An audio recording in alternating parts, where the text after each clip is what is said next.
Okay, نبتدي.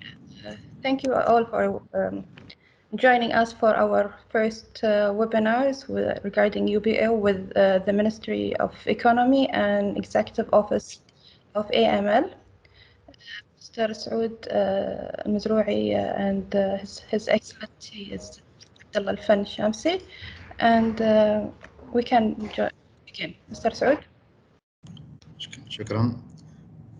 Ladies and gentlemen, very good morning. It is indeed a special privilege and a pleasure to welcome you here today to this introductory workshop on the real beneficiary law, which we are organizing in cooperation with the Ministry of Economy and the Executive Office of Anti-Money Laundering and Counter-Terrorism Financing.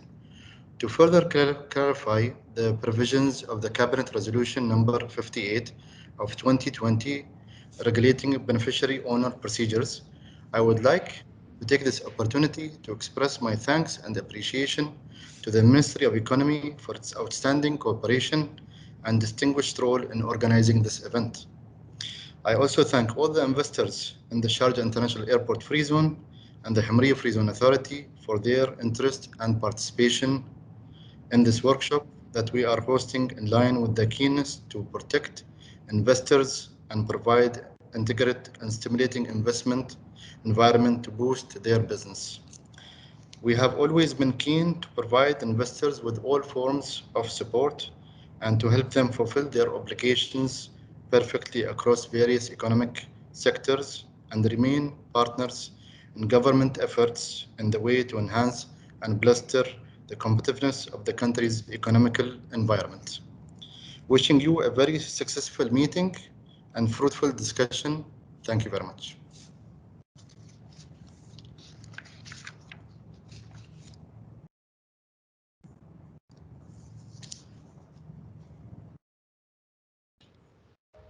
أخ عبيد ممكن تفضل بس مايك أظني.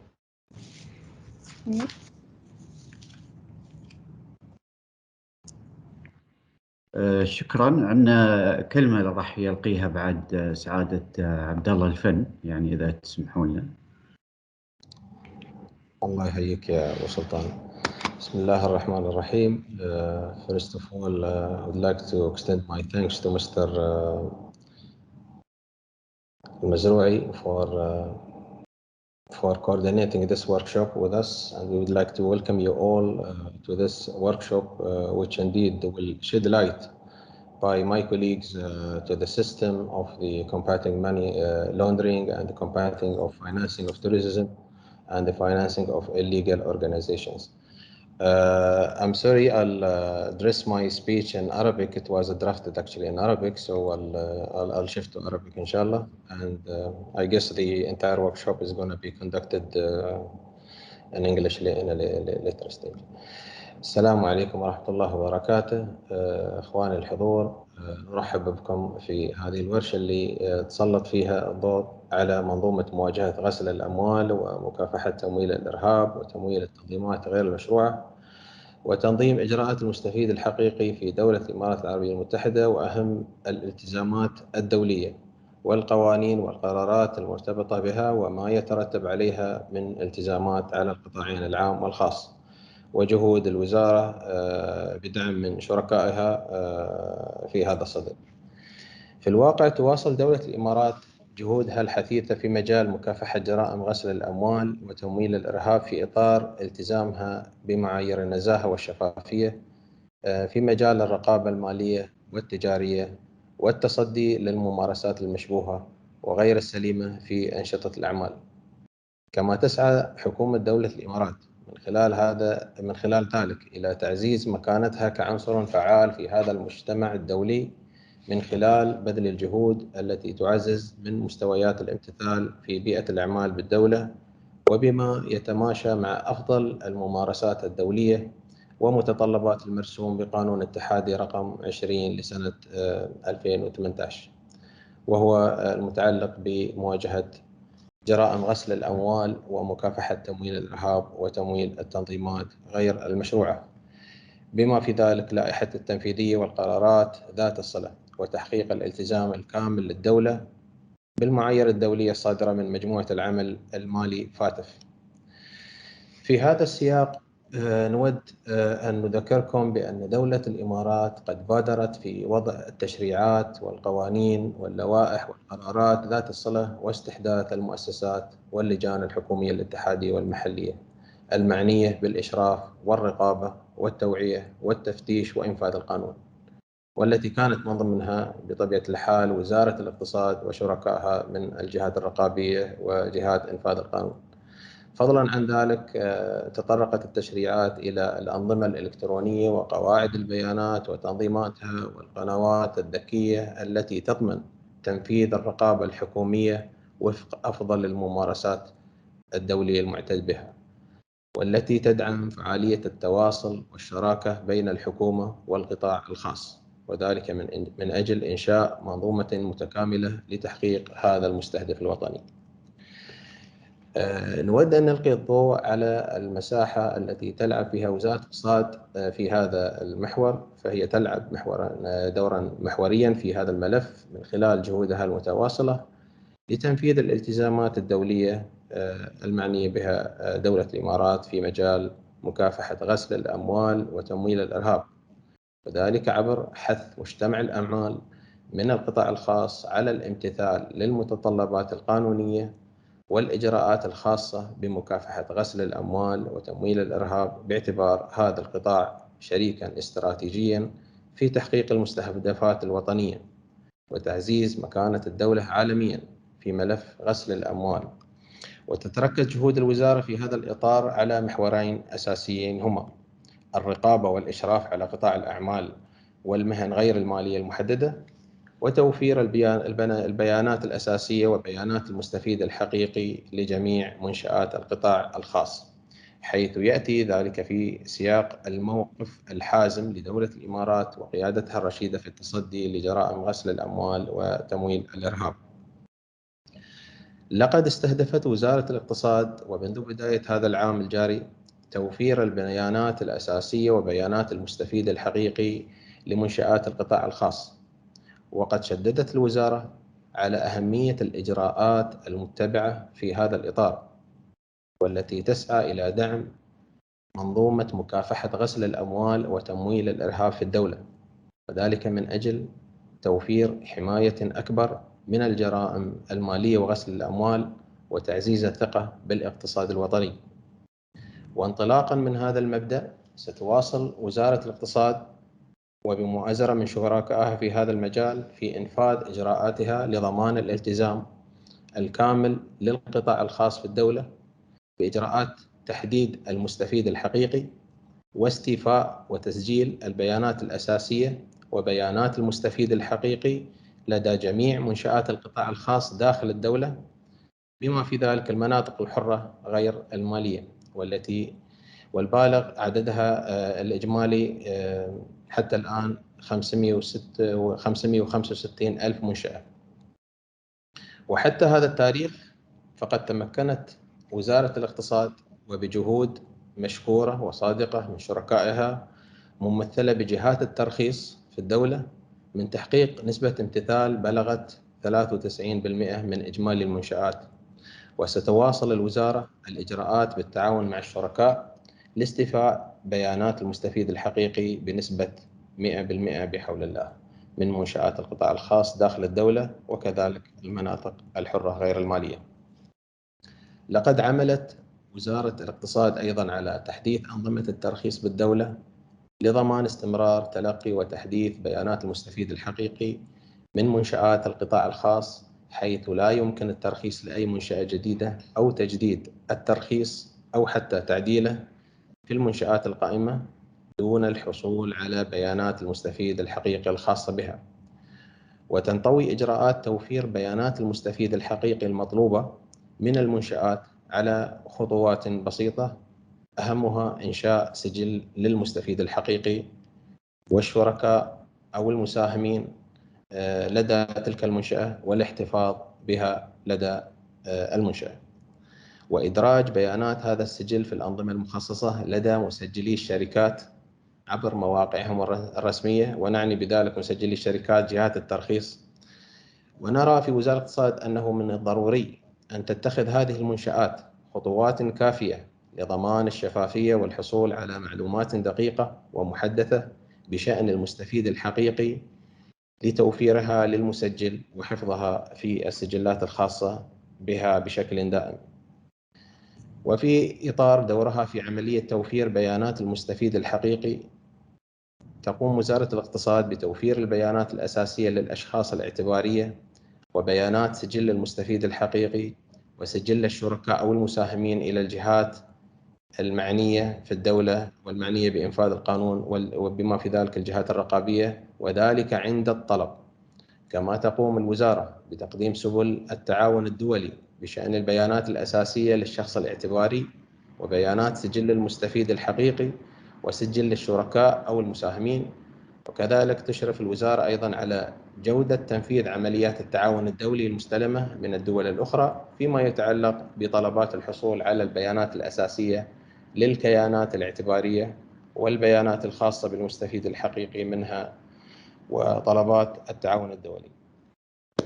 نستسمحكم بطول الكلمة، ولكن أعتقد أن يعني بعض البيانات تحتاج إلى يعني التعريف بها طالما أن هذه الورشة هي مقصدها فني. ونأمل إن شاء الله في الختام يعني أن نوفق معكم في المضي بهذه الورشة والتوفيق إن شاء الله في مشاركتكم، وآمل أن تكون بحول الله فرصة يعني لنشر المعرفة وتبادل الخبرات وخلق فرص وآفاق جديدة من التعاون المثمر فيما بيننا كمؤسسات دولة. وأخص بالذكر والشكر في مقامنا اليوم إلى هيئة منطقة مطار الشارقة الحرة سيفزون على يعني تسهيل وتدليل الإشكالات يعني في تنظيم هذه الورشة.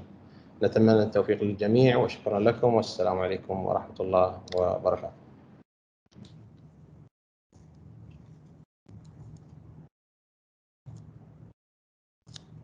شكرا سعادتك وشكرا سعادة سعود مزروعي.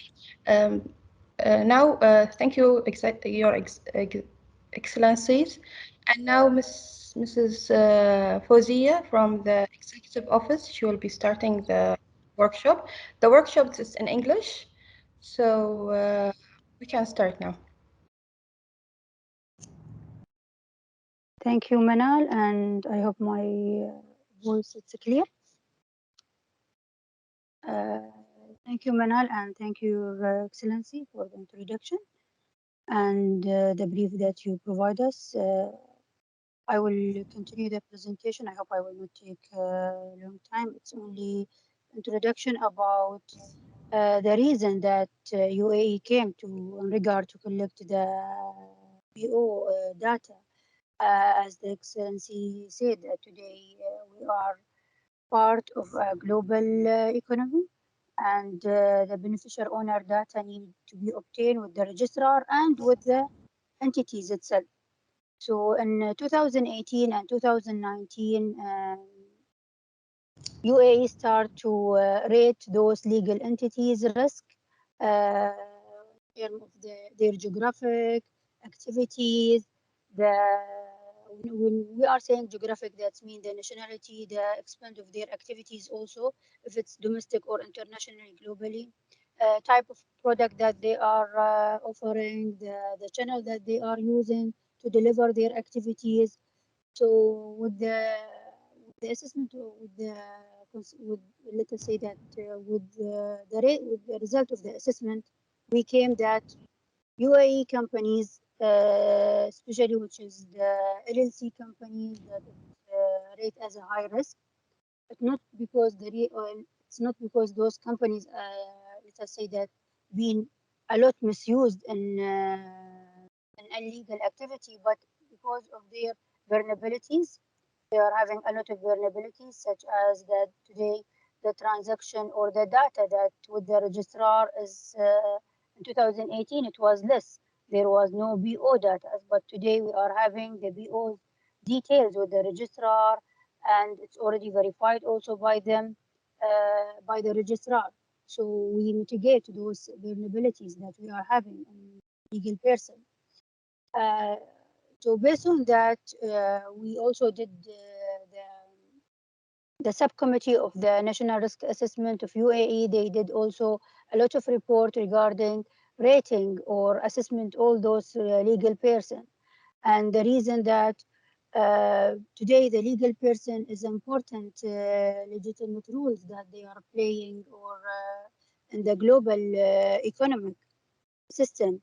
But at the same time, they may be misused for unlawful purpose, such as money laundering, terrorist financing, profession financing, also preventing creditors from obtaining their assets or tax evasion. And these practices threaten the financial and the economic sustainabilities and the market integrities. So we need to mitigate the risk that we are having. And if we will come to the purpose or the reason why those legal person will be misused, they will be misused in terms of hiding the identity of known or banded or suspected criminals, of hiding the real purpose of the account or the property owned by the legal person, to hide the source of fund that the individual person are having associated with the legal person. Also to hide the, let us say, the reason of the profit that the legal person are having. So this is the way how the criminals or organized crime will misuse the legal person in general. And we notice that in a lot of cases in UAE with the law enforcement, that a lot of legal persons today, they are being misused in those terms, especially to hide the beneficial owners details or the movement of the transactions that they are doing in the financial system under the name of the legal person. So this is all about the legal person that I need to highlight and how it can be misused. In general, it's either in UAE or globally. And today, this is a new practice in UAE. We noticed that the criminals and organized the crime, they shifted from using the cash, which is which is being used before, to the using the funds or the profit of the legal person as a source of financing the terrorist or to money laundering. So this is all about the legal person and how it can be misused. And thank you.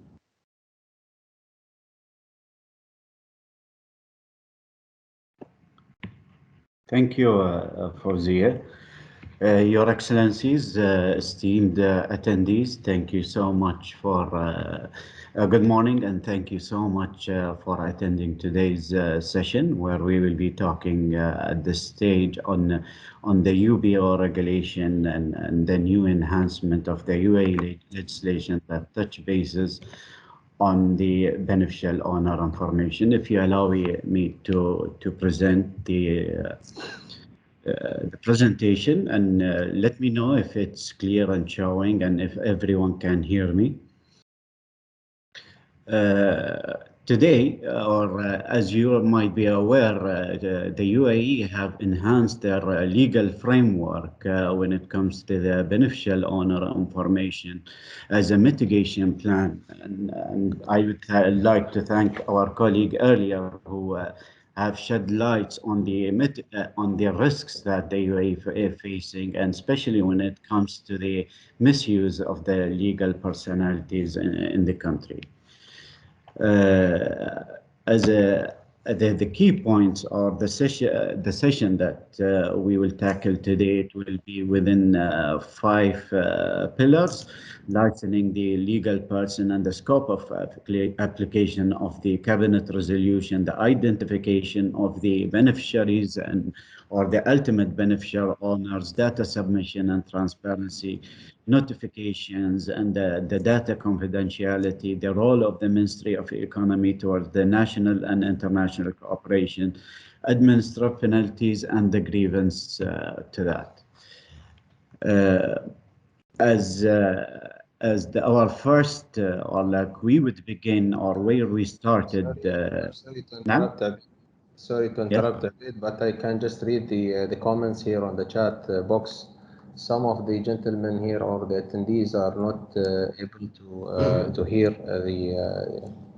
the voice. So I don't know if Manal, if you can just type in the chat box telling them to quit from the application and rejoin, or if they can just reconfigure the settings so that they do not miss the key points that are addressed by Mr. Abid now. Thank you. Sure. Thank you, Your Excellency.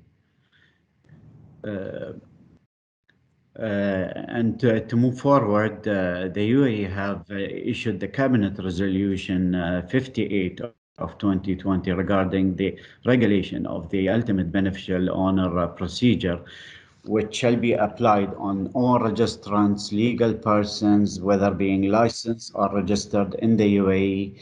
And such requirements is also extended to the free zones, or what we call them the commercial free zones in the country, and it excludes the financial free zones, given that they have their own regulation on the UBO.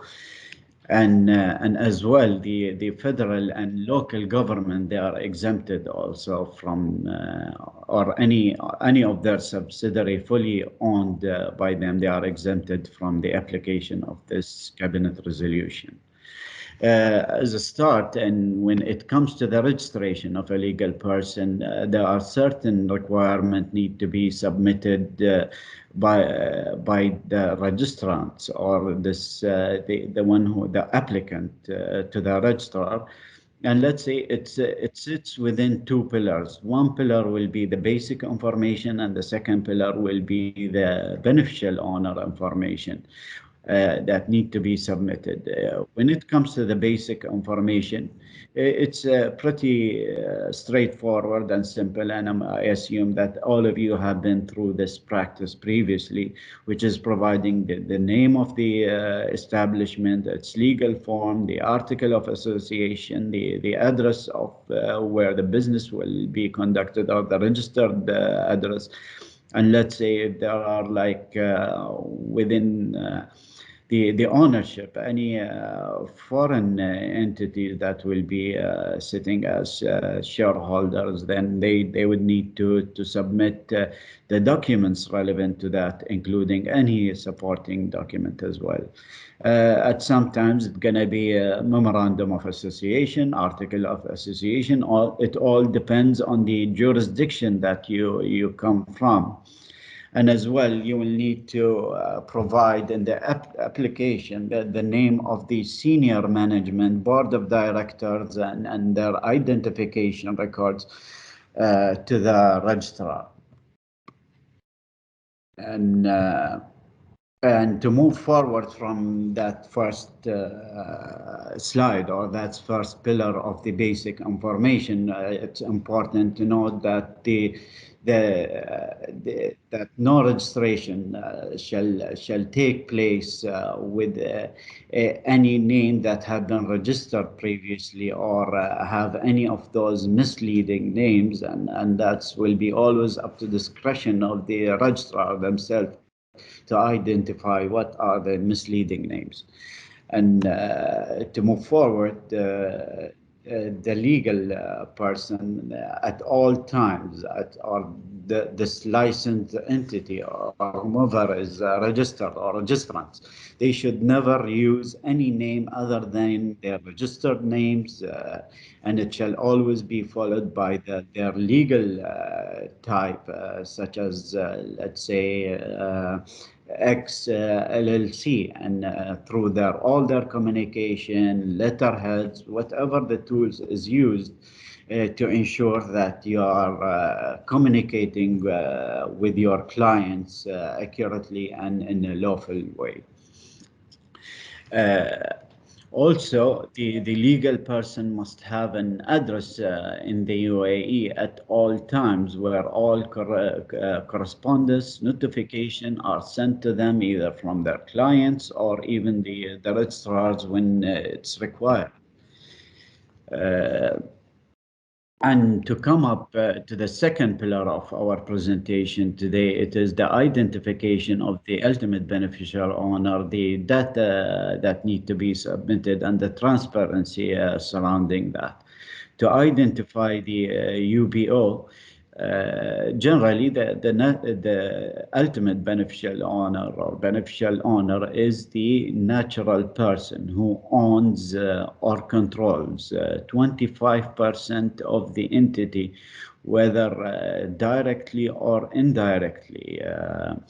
And sometimes it could be through a number of series of ownership. That's what we mentioned by an indirect. And when it comes to the control, they could have control over the entity, but there is no ownership that will be visible to the legal person. And it's always important to note that the ultimate beneficial owner at all times will be a natural person and cannot be a legal person. As I mentioned also, the tracking of the beneficial owner shall be through any number of legal person or arrangements of any kind. And when we say arrangements, those arrangements could be legal arrangements such as trust, waqf, foundations that where you will find the shareholder is someone and the beneficiary of those entity are someone else. And if, let's say, if more than one person is owning or controlling a percentage of the capital in that legal person, each one of them need to be dealt on its own, and all will be considered as beneficial owner. That means it's not limited to one person. It could be more than a person at times. It all depends on the ownership structure that you have available or you've created.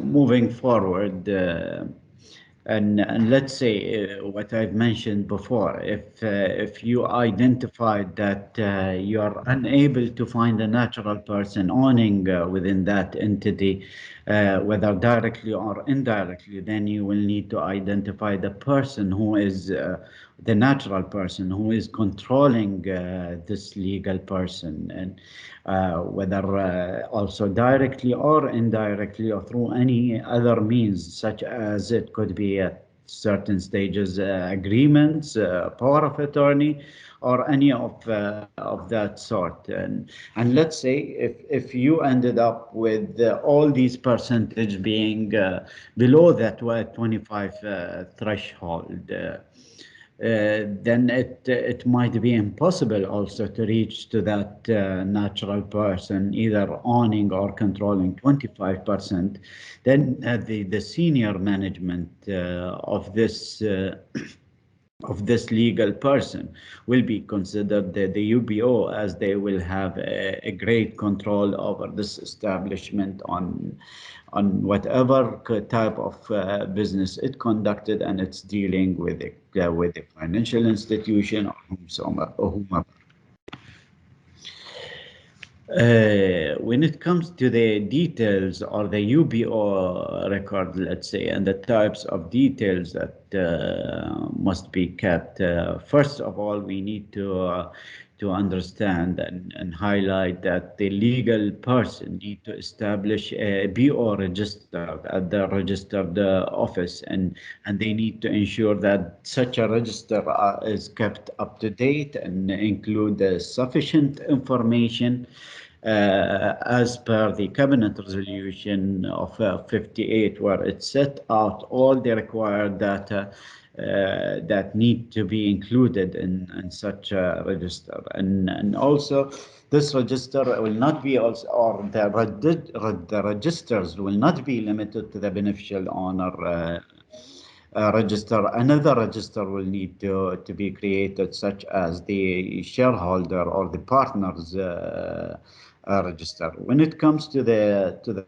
records or the UBO details that need to be included in such register, the full name of those UBOs, their nationality, their date and place of birth, their identification details, their residence or like place of residence, including any supporting documents such as the utility bill also, to ensure that this person is residing in these premises.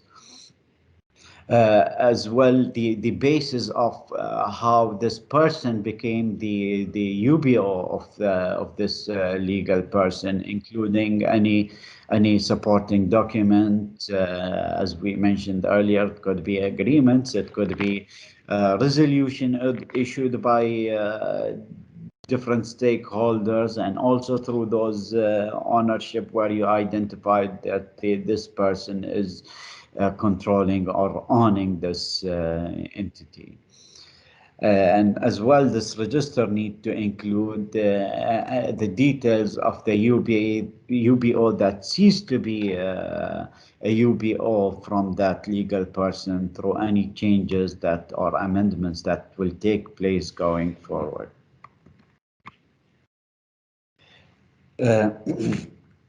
If you, as a representative of this legal person or this legal entity, you identified that the UBO details are missing or insufficient and are not adhering to the cabinet resolution of 58, then you will need to ensure that within 50 days that those items are fulfilled by requesting the UBO to provide you this information and record it in the UBO register. Any person with a capacity or interest, and let's say if there is any person who assume that they are BO in this legal person, they can always definitely come back to you. But let's say if they failed to do that, or like let's say you've included as a legal person a UBO who believe that they are not, this UBO can always go back to the courts and provide sufficient details as well to them, and to either include or delete their names from the UBO records, provided always that they've let's say submitted the proper justification and supporting documents to that. And it is also important to note that there is always a threshold of 15 days to make any updates on those register whenever any changes take place therein. And let's say if you encounter as a legal person and any changes within the ownership structure, or let's say their shareholders are selling their shares, then obviously the UBO details might change or may change at certain circumstances, or at most of the times, let's say, then that record need to be recorded, such changes. Identifying the new UBOs is always mandatory, and also notifying the registrar within 15 days of such changes.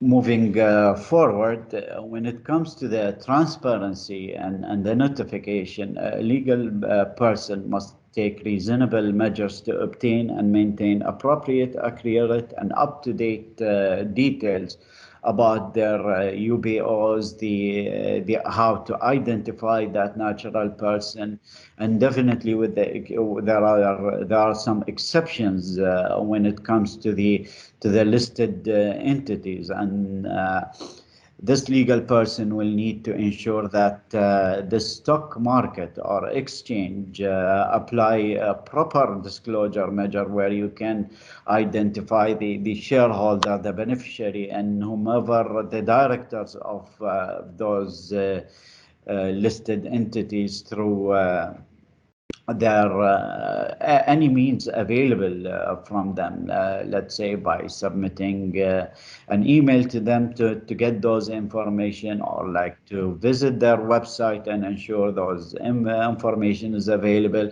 or it have been disclosed in newspapers. It depends on the mechanism used by that stock market. And it's also important to note that this exemption is only limited to the part that is, let's say, 60% of that legal person was only available in the stock market, while let's say 40% is owned by an entity or a different person. Then the remaining 40%, you will need to identify who is the beneficial owner behind that entity. Also, when it comes to the notification, if the legal person find out that there is a person who is a UBO and such details were not recorded in the UBO register, then the legal person shall notify such a person about their status being UBOs. And within a 15 days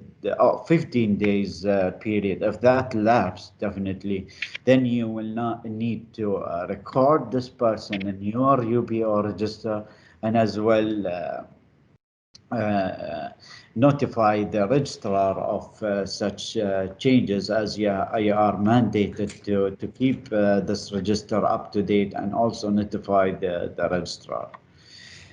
Let's say when it comes to such notification, it's always important to state in those notifications and to those natural persons the Cabinet Resolution 58 of 2020 that is applied to them, and the basis of your request, that the details of the UBO that you require and you believe it's correct, and let's say you didn't have sufficient information, also request all the information that you identify you don't have it within your UBO register. It's always also to indicate whether they are UBOs or not UBOs, as the case may be, and also receive confirmation from them or a declaration that they are the UBOs, that they will provide these details within 15 days. If let's say if the addressees did not comply with your notification within 15 days, as we've stated, then you would need to report that also to the registrar, that which you fall under their administration, and as well this registrar will need to take extra measures to ensure that this requirement is also fulfilled by such a person. And as we will come later on in this presentation, you will find that the registrar will have certain powers also to request from those natural persons to provide the accurate and up-to-date information. For the legal person, for the purpose of determining the identity of the UBO, they can always rely on the submission made by that person. And let's say if you have any doubts or suspicion on the information has provided to you, or there are some misleading information also, you need to be aware of that. You need to also notify the registrar about such an incident, as it will be important, given that a person, if they are trying to mislead, then they would have something to hide, and on their refusal or their misleading you for the submission they have made.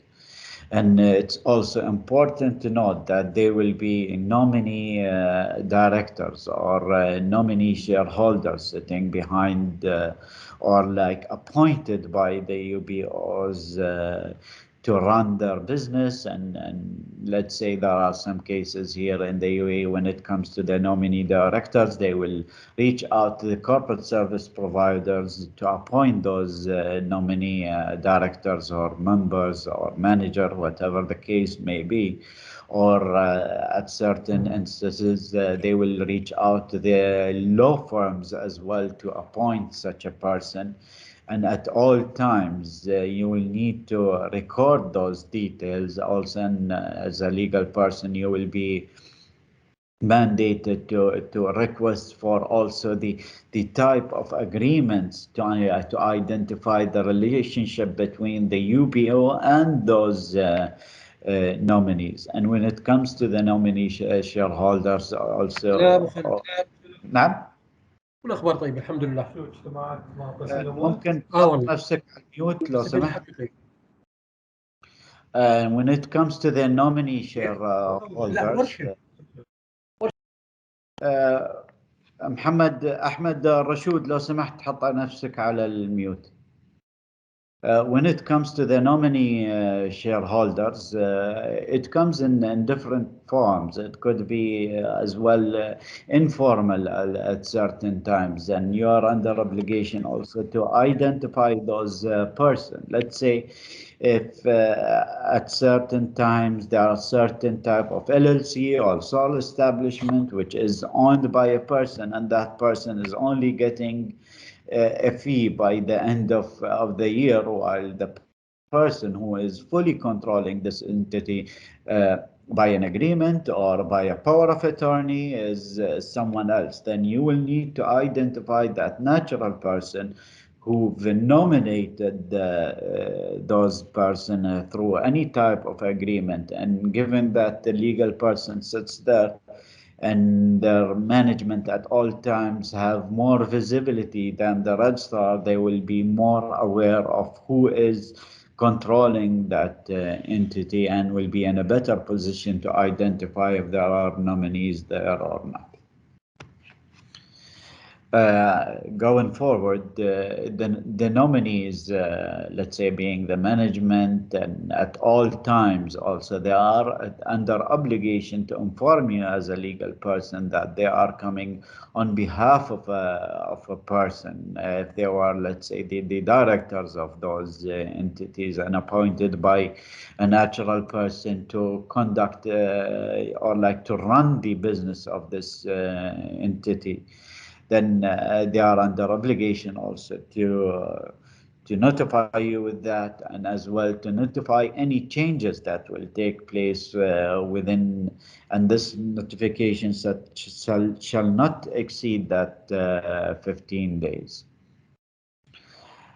And also, once their, let's say, their nominee agreement have been terminated or ceased to exist, and they are no longer the nominees for this legal person, also they need to update you on that.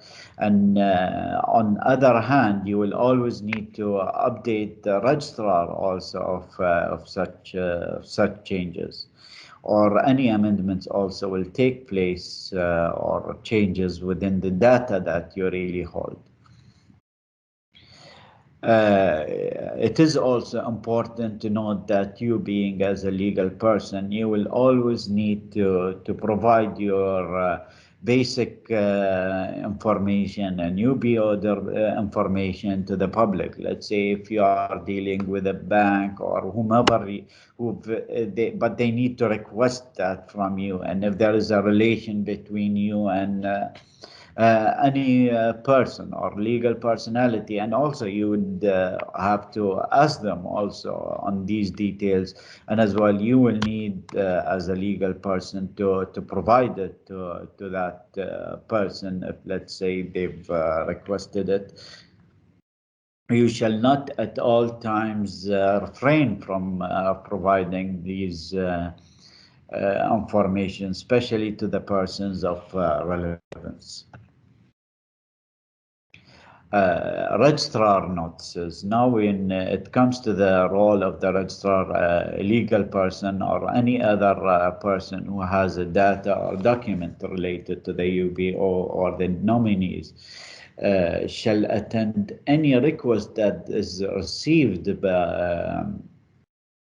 by the registrar to provide such an information, whether they are being employees, authorized agents, or other authorized person of the legal entity. And obviously, the registrar will send you a written notification in such regards, and as well will tell you the time, the place where you will need to submit those information.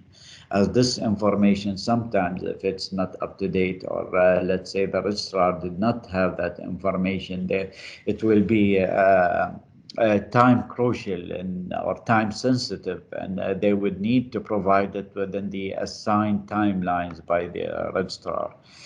And as we mentioned earlier in the presentation, the powers granted to the registrar include the following. They have the power to take copies of any submissions or any of the records that you hold in place or you've submitted to the registrar, as well. They would request a person who is obliged to provide data or documents in case not submitted to indicate the location and to be present at the time or place and specific by the registrar to give any answer or submit any data that the registrar may request.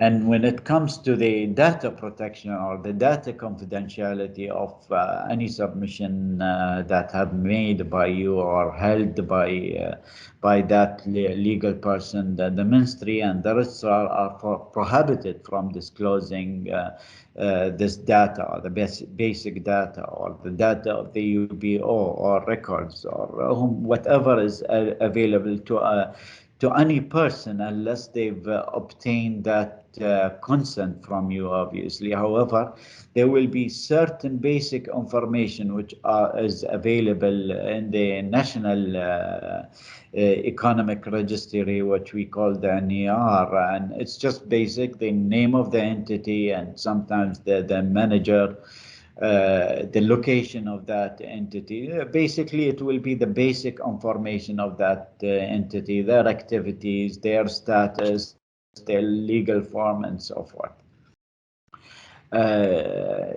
However, let's say this protection or this confidentiality will not be applied when it comes to the disclosure on the part or the required disclosures under the cabinet resolution or the AML applicable laws in the country.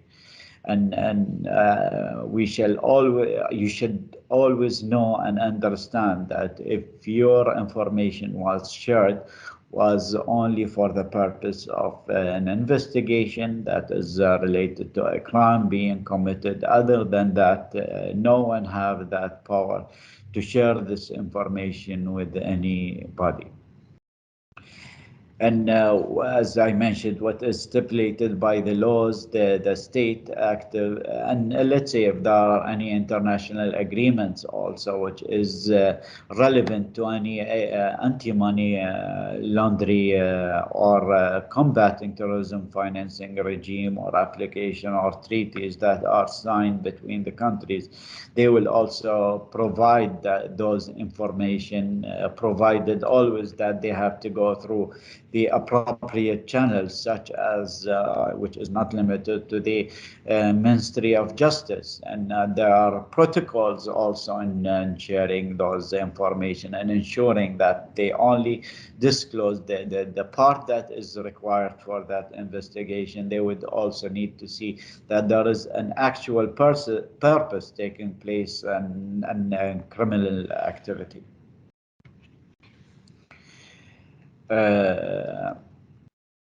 as I mentioned earlier, the ministry will provide the legal person basic data and the UBO to the concerned authorities in the country, such as the law enforcement agencies, and it's important for you to always keep this information up to date and submitted to the registrar, which as I assume most of you have submitted the basic and UBO details to your registrar up to date and have kept it updated as well.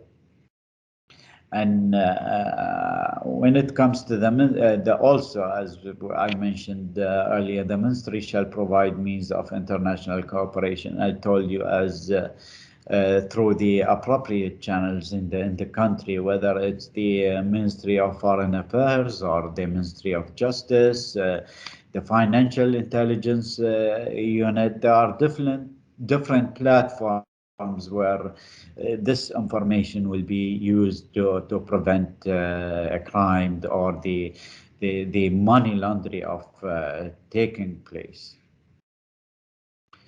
As well, the ministry will always supervise the quality of the implementation also of those international cooperation operation received from the other countries, ensure also the quality of the data that we will submit to them. And that's why there might be instances where they might go back to you and provide extra information, as we stated earlier in our presentation. And we will come to the last part of our session today, which is the administrative penalties and grievance. Following the Cabinet Resolution 58 of 2020, Cabinet Resolution of 53 of 2021 was issued on any type of violation of the aforementioned Cabinet Resolution 58 of 2020. Those administrative penalties imposed on those legal person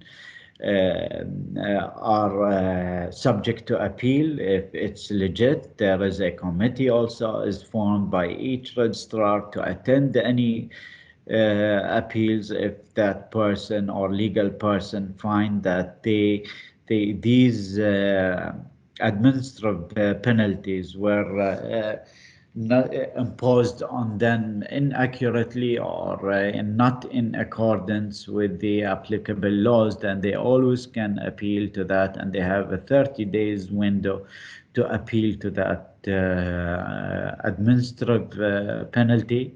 And also the grievance committee will have a look at such an appeal and decide within 30 days from such submissions.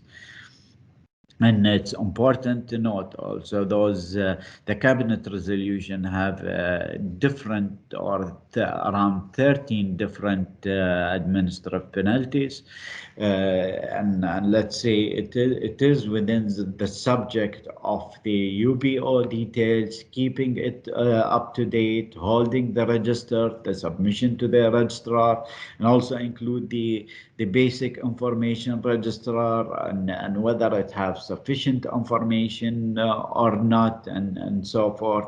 And it's also important to note that these administrative penalties will come in 3 stages. First stage will be a written notice. Second stage will be let's say a monetary penalty, which it varies from as little as 5 or 10,000 all the way to hundreds of thousands. And when it comes to the third stage, there will be an additional also monetary penalty that will be imposed on such a violator. and also the suspension of their license. And if their license remains suspended for a long time and they haven't complied also with the requirements of the UBO or the applicable laws on them, then such an entity will be raised for striking off and will no longer be in the register and or will be striked off from the register of the registrar that is held by the registrar, and they can only bring that company back through the court. So it's always better to avoid such violation and the accumulation of those violations. And now we will start with our question and answer session. If you can view the slide, and the next slide will be our first question. You can always answer using the chat. I'll try to view it if possible. I don't know, and if any of the moderator also can give me the answer if anyone have answered, as I'm having difficulties to view the chat at this stage, given that I'm presenting the screen. In this slide, if you go to the bottom, which will be the entity or that legal person that you are in charge of, you are being employed with, or your director or owning, or whatever the case may be, then you will need to go and dig for that natural person to find them. And let's say that company one is also another legal person. Still, there is no natural person identified. Company two also has the same status. No natural person have been identified. And if we go behind this structure and going all the way behind till we reach to natural person A, natural person B, natural person C, natural person D, then we have to apply that 25% threshold. And that's what we say by in these cases, it will not be a direct ownership or of those entities, as through a series of legal personalities. And if we move to the answer of that slide, we will identify that the natural person B and natural person C are the UBOs of that establishment that you hold. And while a natural person D and natural person A, or vice versa, excuse me, there has been some confusion with this slide, and we will amend that, and definitely we will share with you the updated version of this presentation.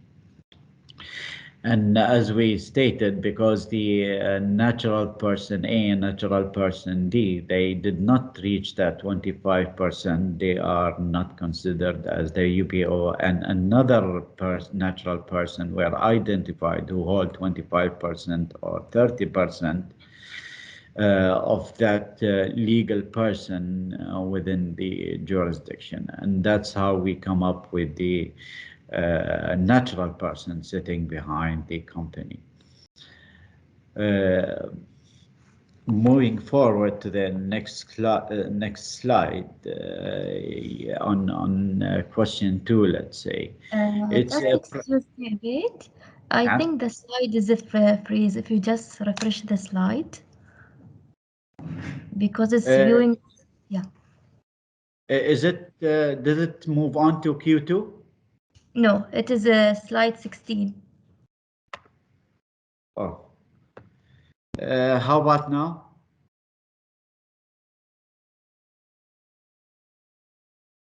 Still the same. Then I'm encountering some difficulties in viewing those slides.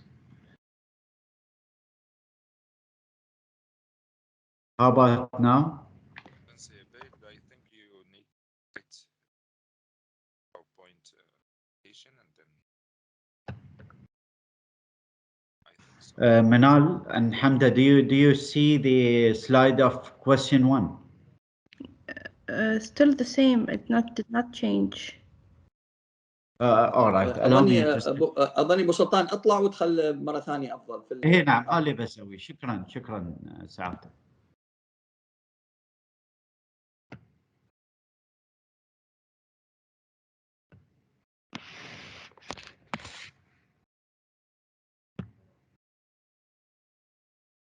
Excuse us, we've encountered some difficulties with the slide. I'll reopen it again and view it, as I understand from my colleagues that the slide was not viewing the questions.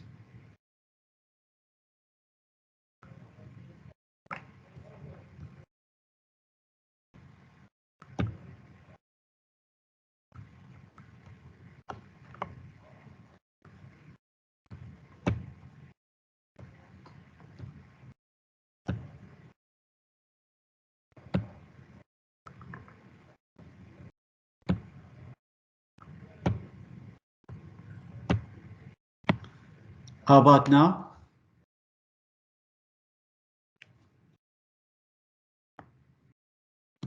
Yeah, now it's fine. It's okay.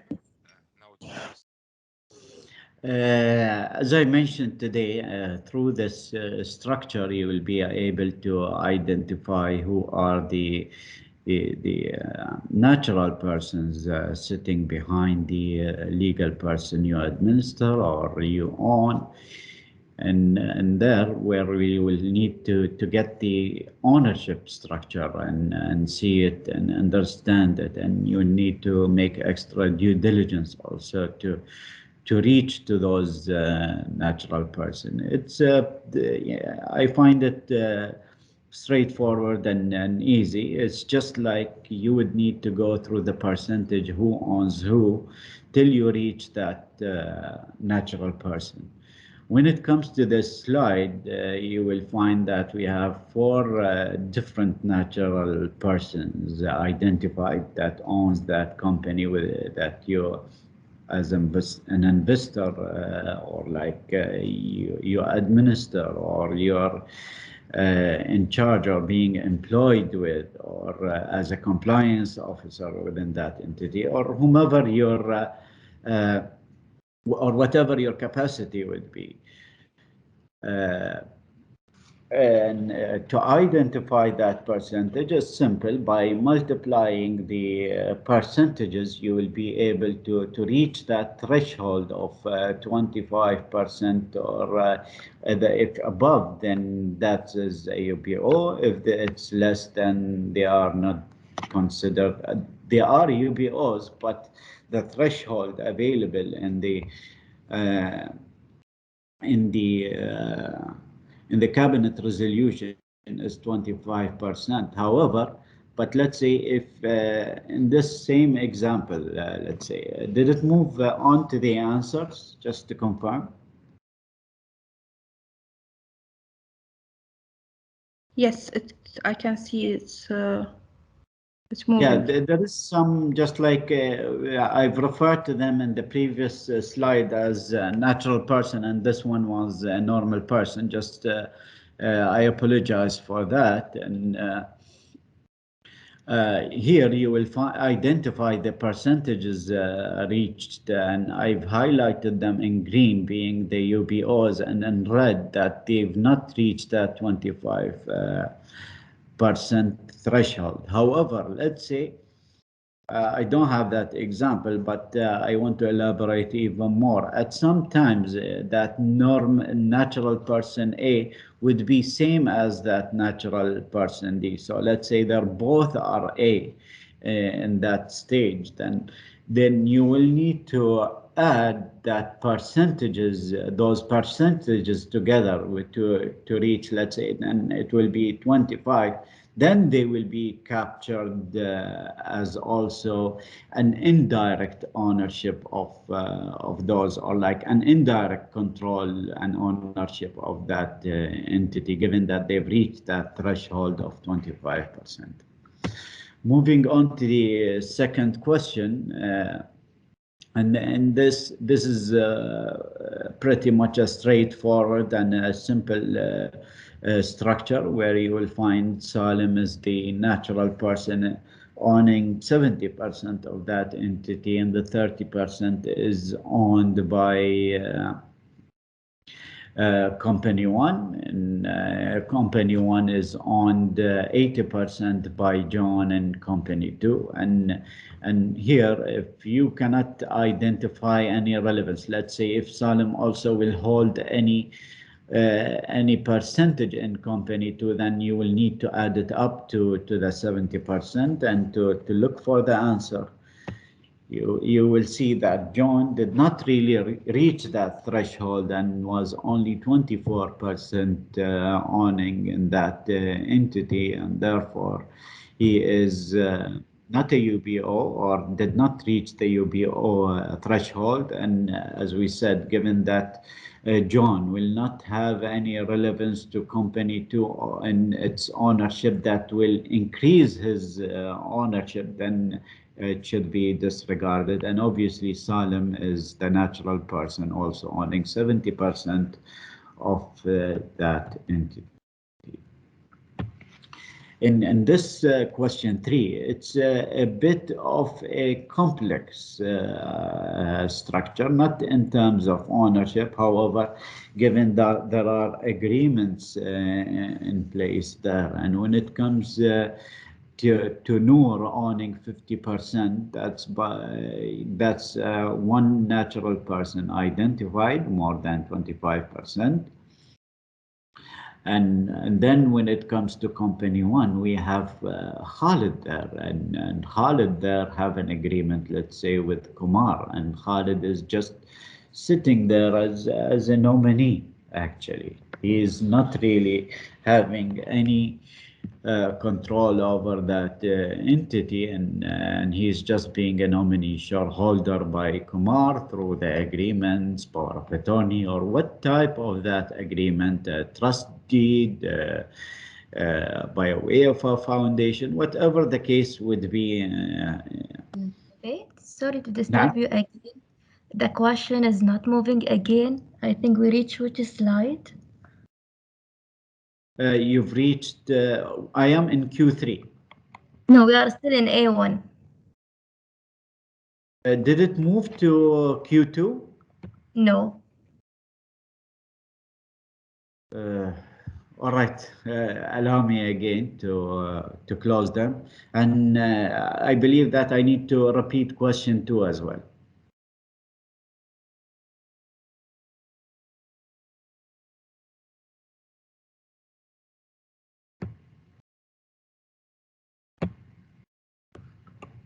Have you encountered this before? Is it the program, or it's the big number of attendees, or it's my presentation? But I doubt it's the presentation. No, maybe it's because of the big number. Maybe because of the big number of attendees. Yeah, probably. Shall I repeat question 2? Yeah, and they have questions over here also. All right, let me finish with the presentation, and then I'll attend all their questions once I am done. But if they wish also, and if they insist, I can still attend their question. I will explain, if you allow me. I was given the control. Let me see.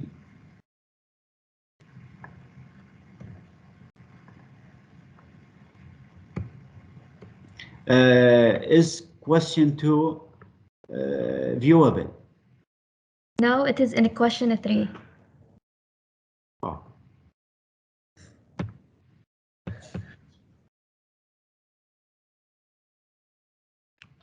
It is now in question 3. Well,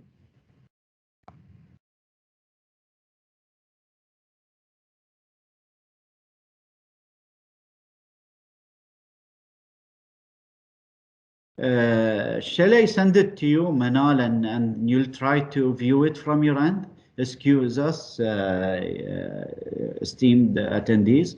If you allow us for 2-3 minutes, we are facing difficulties or technical problems.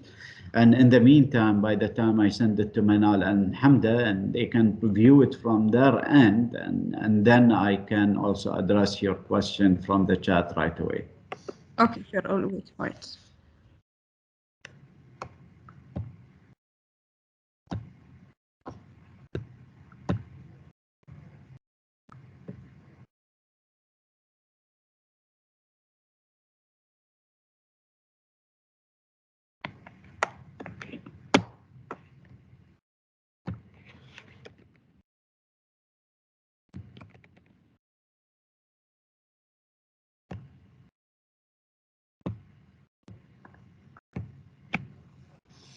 Please let me know when you receive the presentation, and go ahead and view it, please. Questions in the chat.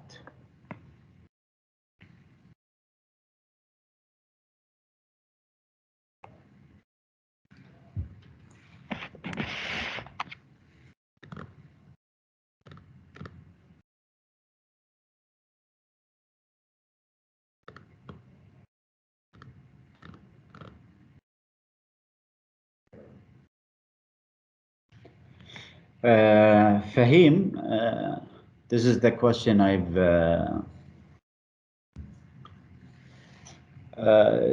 Fahim's question is, there are 3 partners in our company, 1 investor and 2 are working partners. With one of the working partner, legal dispute is going on for accounts embezzlement and fraud in honorable court. So he is not available as a signatory. What needs to be done in this case to submit? Well, you don't really need his signature if he is being a partner or a shareholder as a natural person and he's not nominated by anyone. You have to just record it in the entity and within the UBO register, and update the registrar of him being a UBO.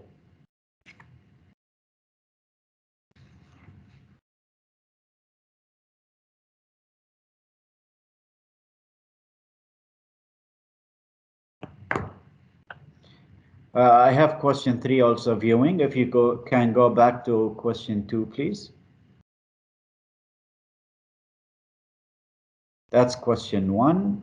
Yes, yes. Thank you so much. If you go one slide back, or yeah, we can go as I explained it. Shani Masood, if you allow us just to explain.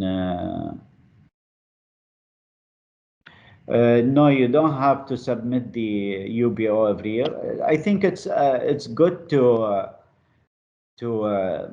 allow me to finish the presentation and then take the question forward. That will be ideal. Question 2.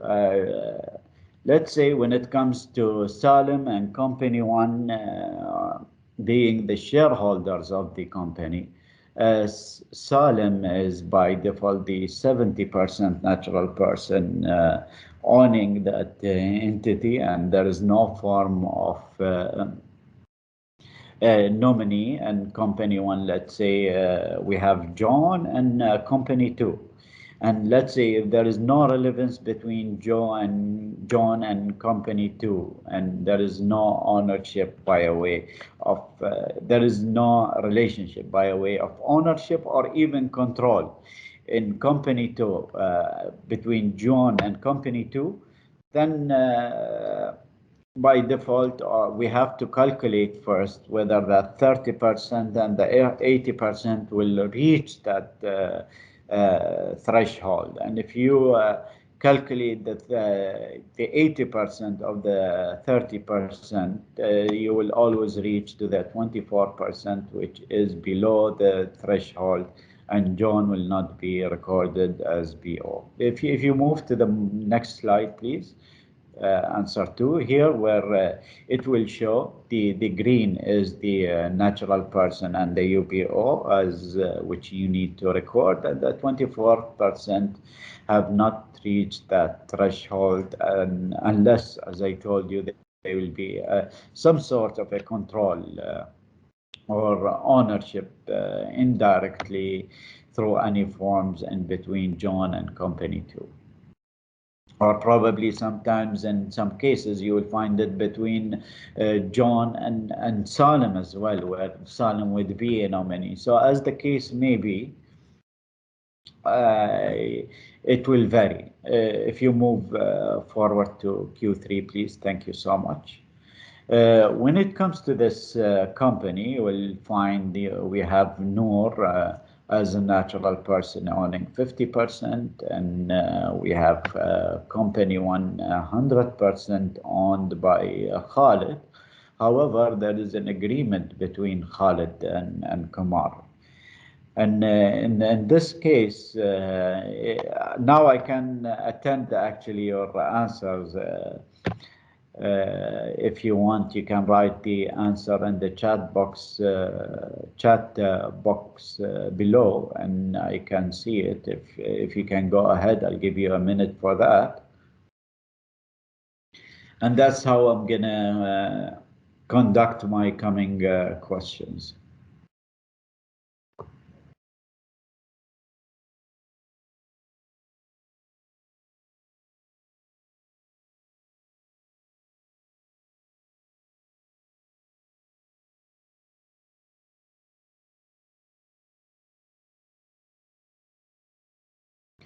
Praveen, I'll respond to your question once we finish from the slides. If I haven't received any answers so far, can we move to the answer 3?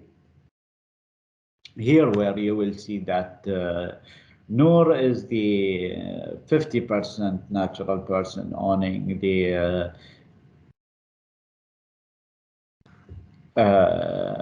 50% of the company, and as well where you will find Khalid is the 100% owner of company 1. However, there is an agreement between him and Kumar, then Khalid will fall here as a nominee, and Kumar will have the full control over the company through the arrangement or the agreement that they have in place. Can we move to question 4, please?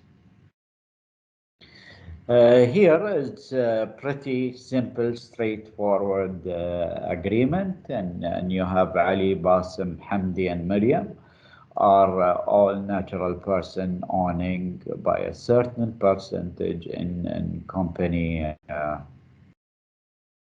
in the company. Can we get the answer, please, if anyone have any idea or... No, it's okay. You've showed the answer. It's all right. I'm going to give them the answer, then address their question. I think I haven't seen anyone giving any answer, so I'll just go through the Q&A myself. When it comes to Ali, Ali is the 30% owner, which he exceeded that threshold. However, between Maryam and Hamdi, there is an agreement. While you will see that Hamdi is only 20% owning, however, there is an agreement between him and Maryam. Maryam will be as a nominee, and she's just sitting there on the control of Hamdi by a way of that agreement, and on that basis Hamdi will, let's say, indirectly own and control by 50% of that entity, and therefore he is considered as a UBO. Moving to question 5, please.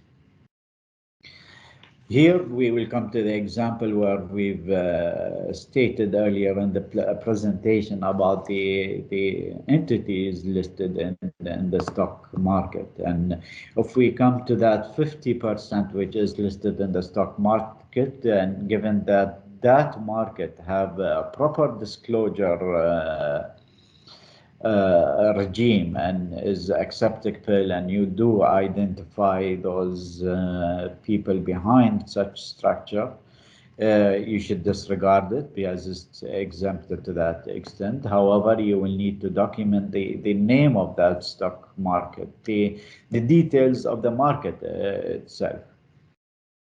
When it comes to company one, the remaining 50%, you will need to go behind it and find, let's say, the natural person owning 25% or more.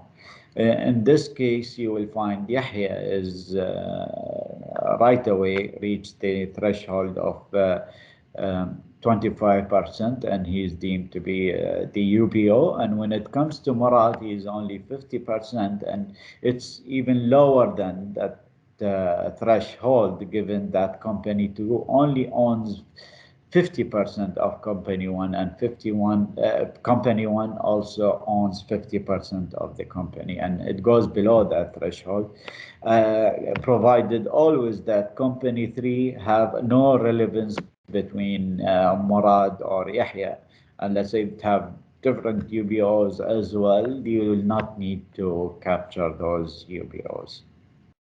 If you go to the next slide, it will show the answer also.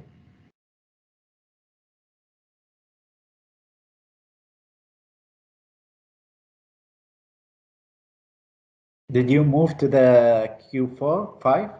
I mean, answer 5, yes, thank you. Here where we've highlighted and read that they are not the UBOs, and the green is deemed to be the UBO of the company, to that 50% only. And as we stated, the part that is listed is exempted. Going forward to question 6, and here you will have the company, and you have two companies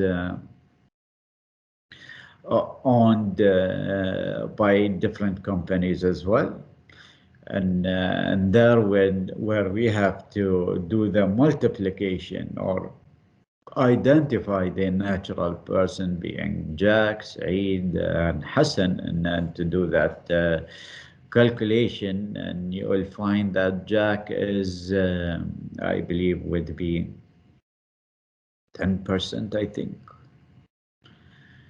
owning, and then Saeed will be also, let's say, around 10% owning of that entity, and Hassan obviously will be also less. If you can go to the next slide to show me the calculation, yes, you will find here that they all have not reached that threshold of 20%, and given always or provided always that the other company also does not have any relevance or doesn't have any people that will create through any agreements or different type of structures to go above that threshold.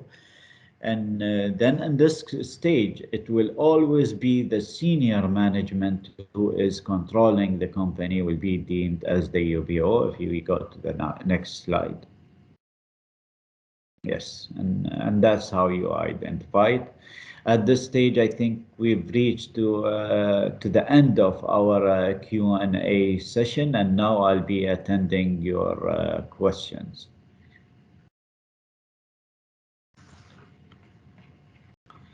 Allow me to go just above to see and reach. If you allow me, maybe if you post it again, as there are a lot of things in the chat that I haven't reached to a question yet.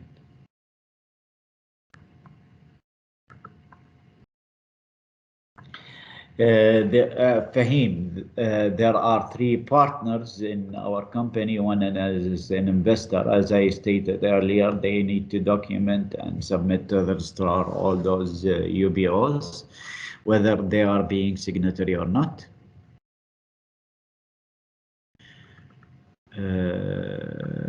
we cannot see Q3. I think that was always how do we identify for a branch office. It's the same by the branch office. Branch does not really create another legal personality than the legal person that they are branch of. So you need to go to that entity who created that branch and identify who are the UBOs of that entity. That's the answer to Alona.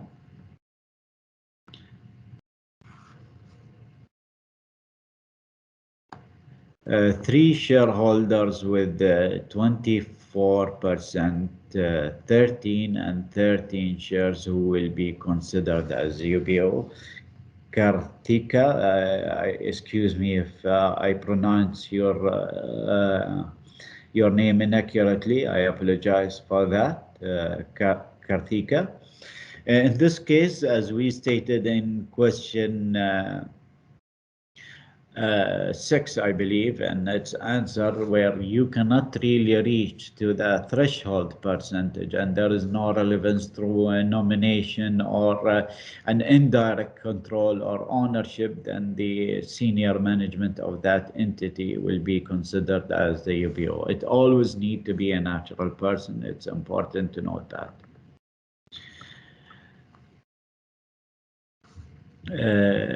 I think the video and the presentation is clashing. I need to pause your video. My video is paused. I got the invitation on SMS only last night and couldn't arrange myself to attend the session. I wish if you can repeat the presentation again in a very short future. Definitely, we have a different series of these presentation, and we do it sometimes with the registrar, sometimes with the chambers within the emirate itself, and I'll ask the free zone to extend that invitation to you whenever it takes place.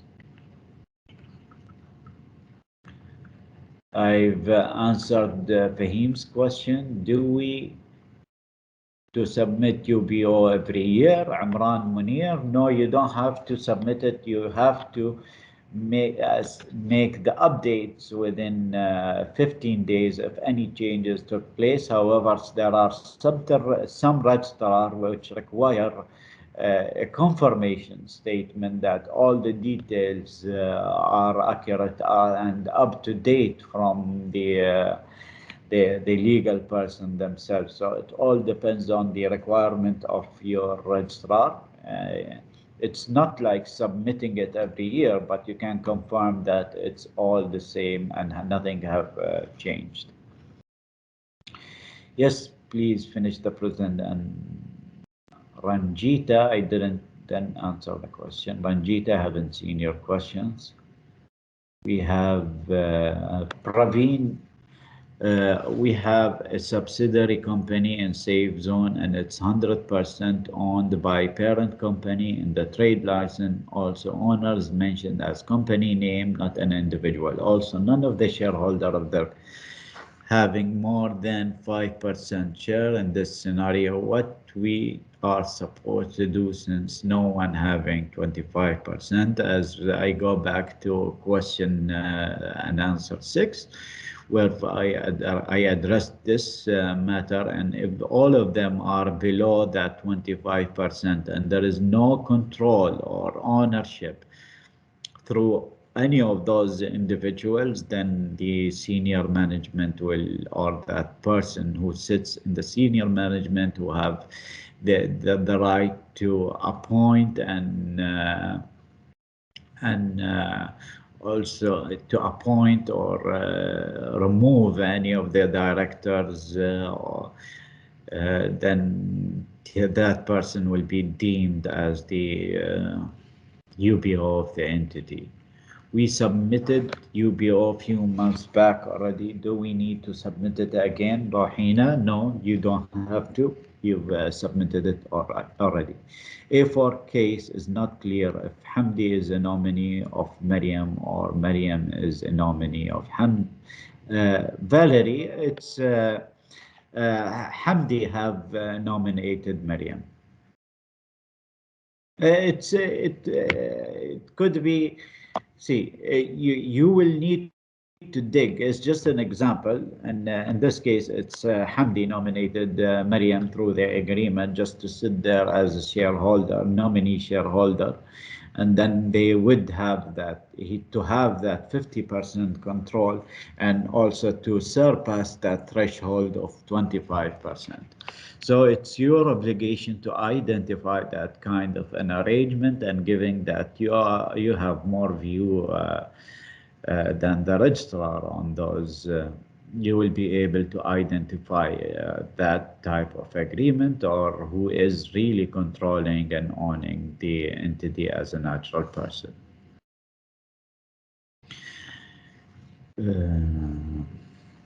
How can I apply for UBO amendments? Just Mohammed, apply it. Any changes that will take place with the UBO, you have to apply it with the registrar.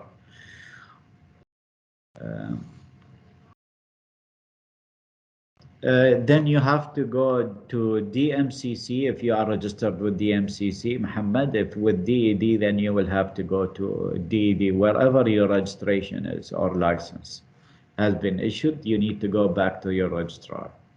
You can log into portal.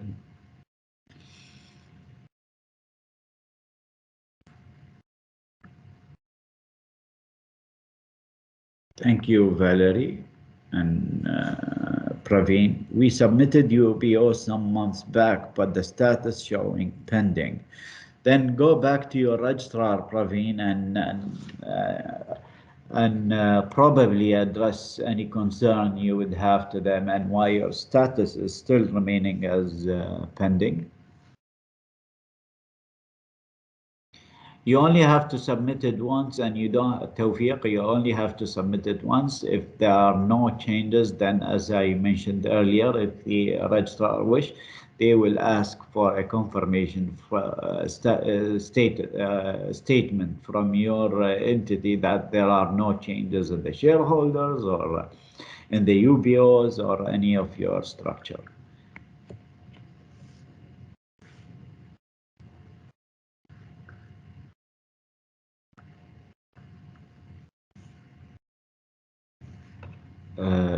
Two of our company partners will no more be partners from next year onwards. Do we update the new structure of our company, new UBOs, once our license is renewed? Or there are, yes, actually you don't have to wait till the change of the license.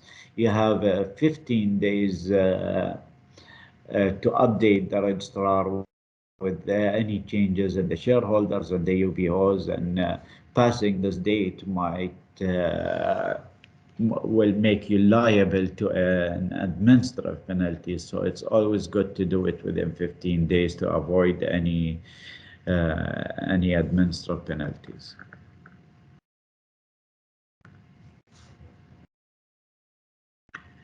The Fahim, the signature is required from the authorized person. There need to be a natural person authorized from this entity, and you just need to sign it from them.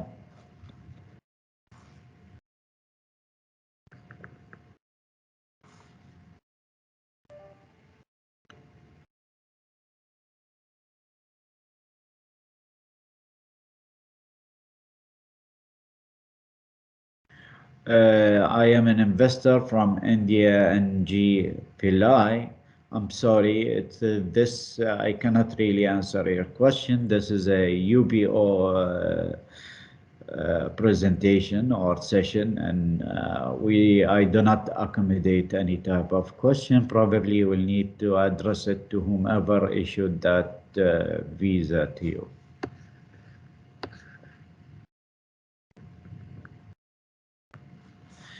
Valerie, yes, any changes in the UBO, it need to be updated within with your registrar within 15 days. It's either through the portal or reach out through email or whatever the mechanism available with your registrar to give them that update.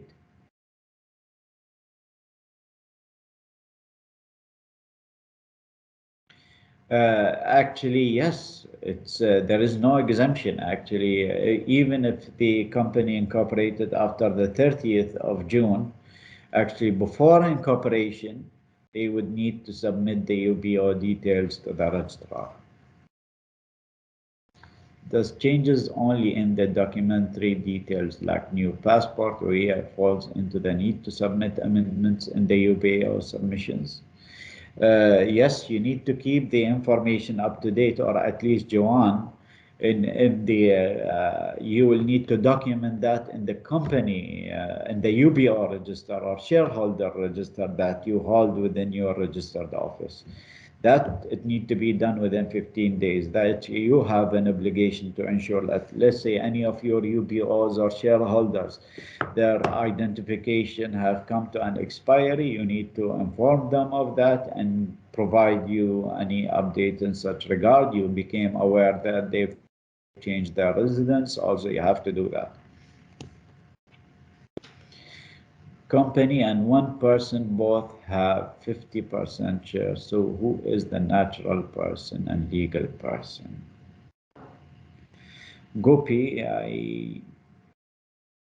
when you say company and one person both have 50%, is it a jointly held share? I think this is a common law practice. It will not be available here unless it comes in certain structure. Within that 50%, you need to find the natural person who is owning from that entity. And let's say that legal person, there is also someone who holds their share of 25% or more as a natural person. You need to identify that person.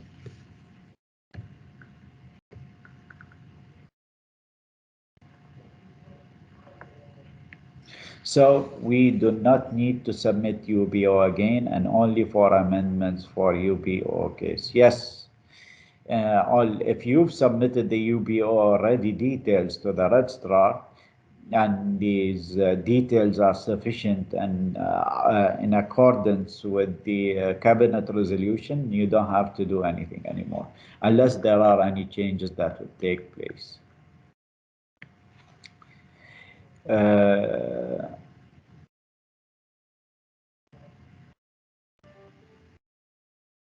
Yes, then the actual owner is the Anis is the 51% shareholder management company used for the license to be considered as UBO. Actually, owner is 49% having full control. You will need to capture them as a nominee in this case and identify those agreements in between. And yes, that remaining actual natural person of the 49 will be the UBO of that entity. We have 3 partners in a company, Imran Munir. We have 3 partners in a company in Hamriyah Free Zone Authority. Out of that, 1 partner name is the license, but the visa has been cancelled. Do we have to submit any amendments? The visa got nothing to do with the UBO submission. Even if the person is not, the UBO is not in the UAE, you will need to have those information and captured in your UBO register and also submitted to the registrar.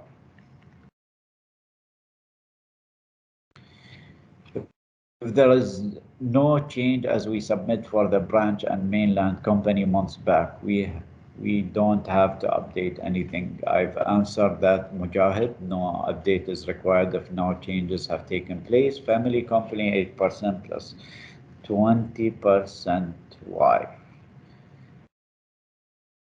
Then see if it's the wife and if it's just like done to let's say the family company, and that wife is controlling that family company, then she is a natural person who is controlling that entity. And you need to find out behind that family company who is the 25% either in control or in ownership. What will be in free zone company percentages? 90 and 10%. Muhammad Naeem, your question is not very clear. What you mean by 90% and 10%?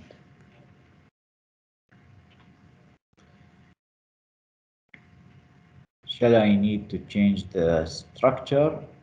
Vivek G, in what terms you would need to change? If any changes take place, yes, you need to change the structure and include all those information. Does it mean if we have submitted the UBO details that is the registration and no need to resubmit it again on a yearly basis? On a yearly basis, as I told you, it all depends on the registrar whether they require a confirmation statement from you or not. Hi, sir. I was late to join the meeting. Our firm is owned by a RAC offshore co. So the UBO is the owner of the co or the individual who owns 100% of. It's always the natural person. It can never be a company. You'll need Haridas. It always need to be a natural person identified either in ownership or in control.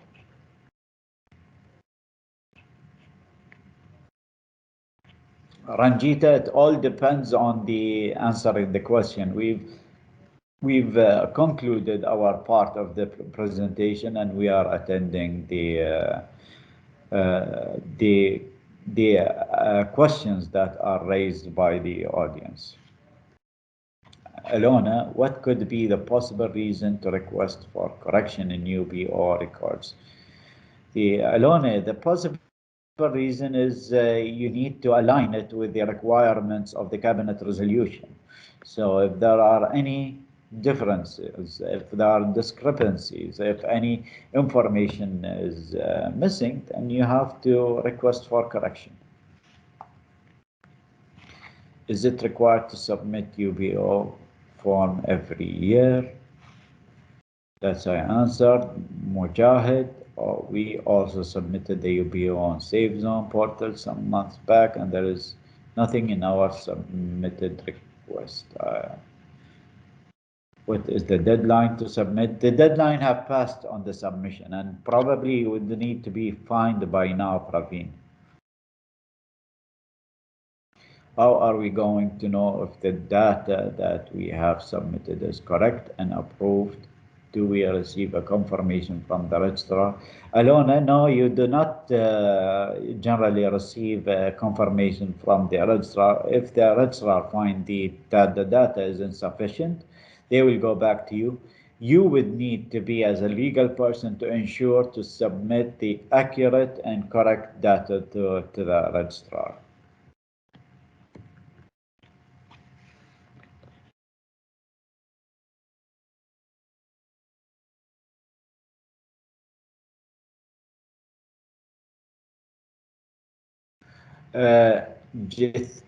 Jathesh, I'm sorry, I cannot pronounce. I didn't pronounce your your name accurately. Jathesh, I believe. We have only 2 partners and updated their details in UBO section and safe login. There are no changes in UBO after that. Is there any more compliance to do, or there is no further action required? The only compliance you will need to do is to ensure that you have a UBO register within your premises and shareholders, and keep it up to date and ensure all the information are accurate therein.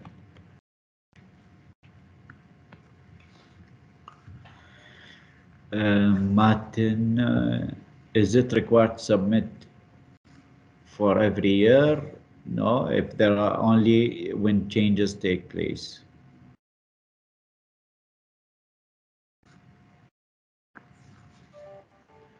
Haridas, you've submitted and you got the notification. Probably they are sending a public notification to everyone, and they mean whomever haven't submit, they have to come and submit. If let's say they come back to you and requested additional information, then you would need to provide that additional information.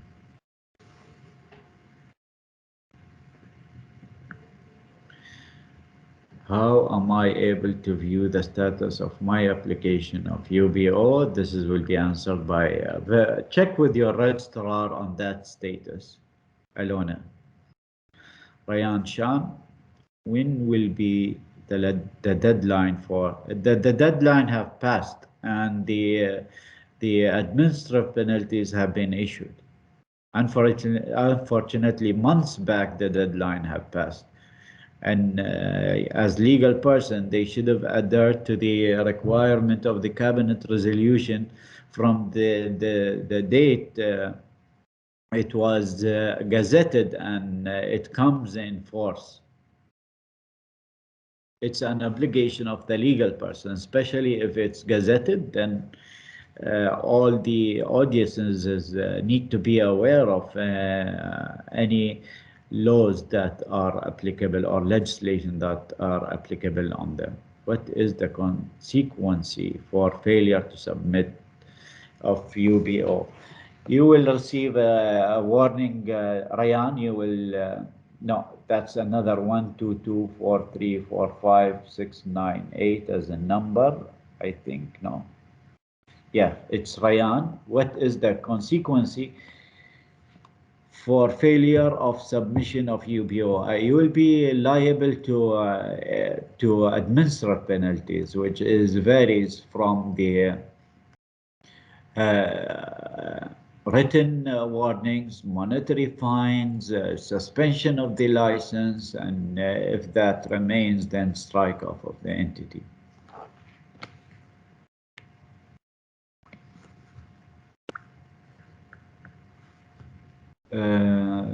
Kindly clarify once more definition of a legal person and a natural person. I joined late, Anis.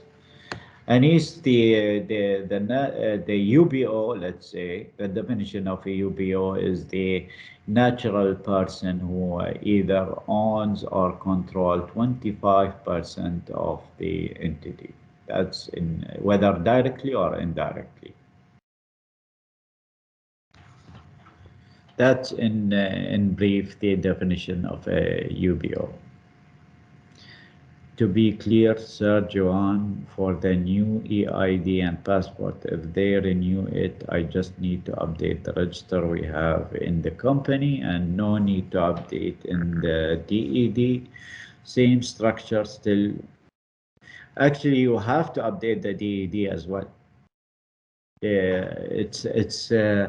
You need to keep the information always up to date at all times within your register and also update the DED with that requirement or that change that took place.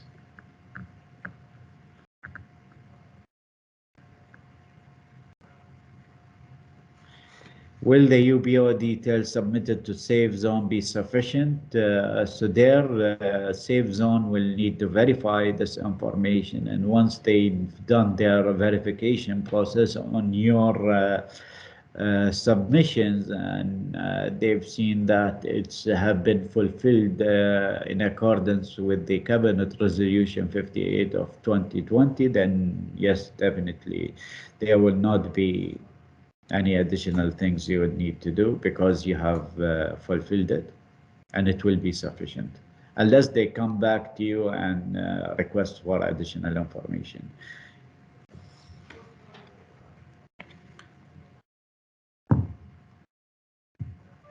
DED register companies need to maintain, yes, all entities across the UAE will need to hold the UBO register and the shareholder or partner register within their registered office special. And that's another obligation from submitting the UBO details to the registrar or the licensing authority.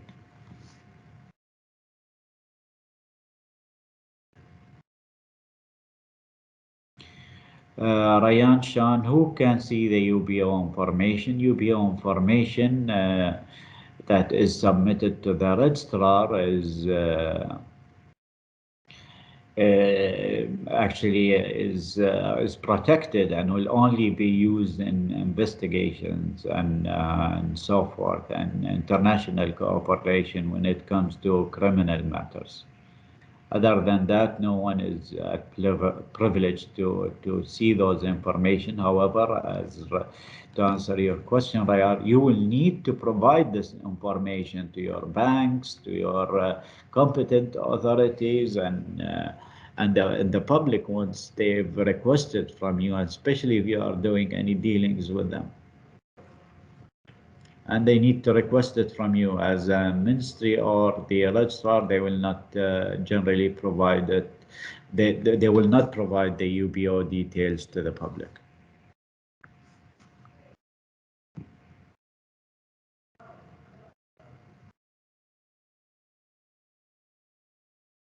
What if the company has been controlled by a manager stated in a shareholder resolution? Can he consider as an UBO?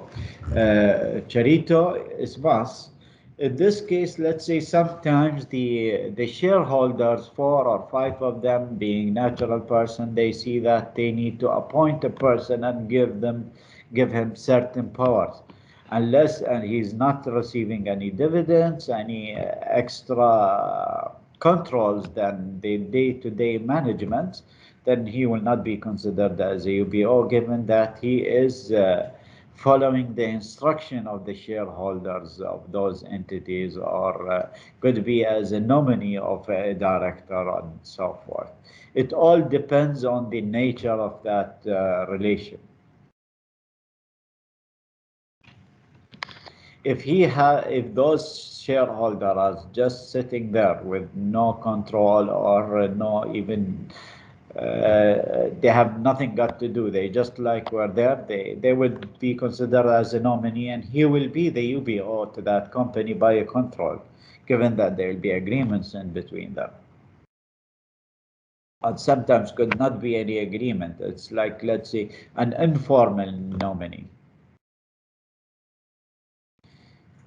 If owners and partners are not Dubai resident, do we also need to amend the details like passport copy? Yes. Whether they are located in the UAE or outside the UAE, they need, if let's say they don't have identification of the UAE, they can provide you a passport, a valid passport, provide you their address of residency, including the proof of that address, which you need to record within your UBO register in your registered office.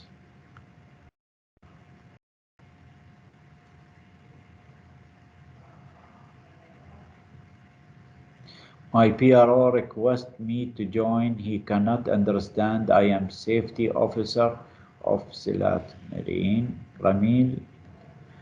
I think someone who understands need to attend.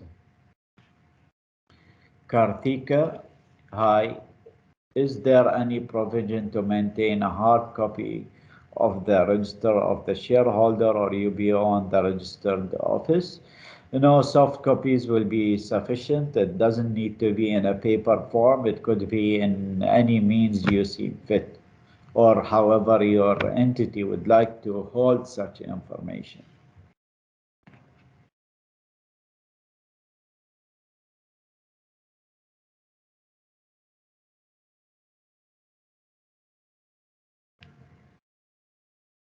NG Pillai FZ, if you are the 100% natural person owning and control, you are not being nominated by any other person to hold this status, then yes, you will be the UBO. If not, and if they are under a control or nominated by any other person, whether formal or informal, you will need to disclose that as the UBO.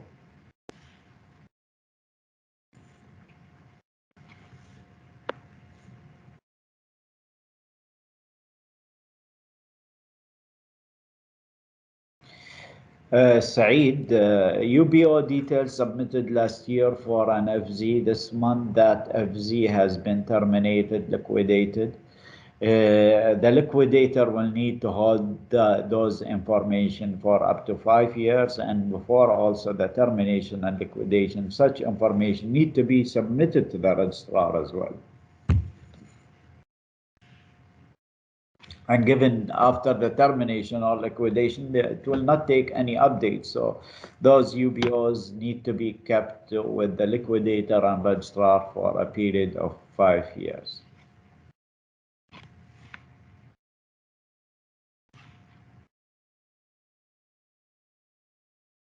Amran Munir, when you say register with the registrar, do you mean register your legal person?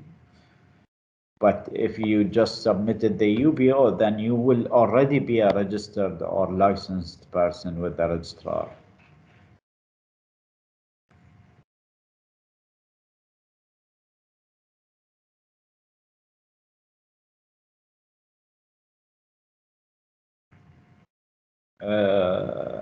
Muhammad Naeem, see if the control will give you that. However, let me just go through the question.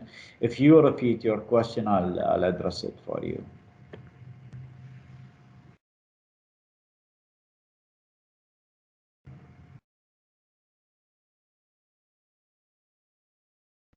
Muhammad, ultimately, John is owning 100% share. How should we report? Then if John is the 100%, then you just report the 100% he is owning, and he's not nominated by anyone. You've identified that natural person. I believe it's John 10% and John 100%. Then he is 100% the ultimate or UBO of that entity.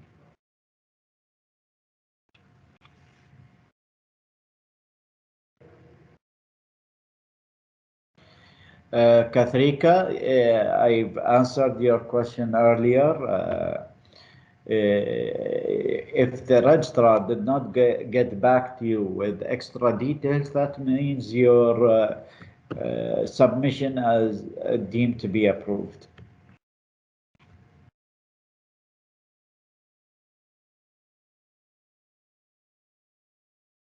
Under company trade license, there is two partners, 70 and 30% respectively, and R2.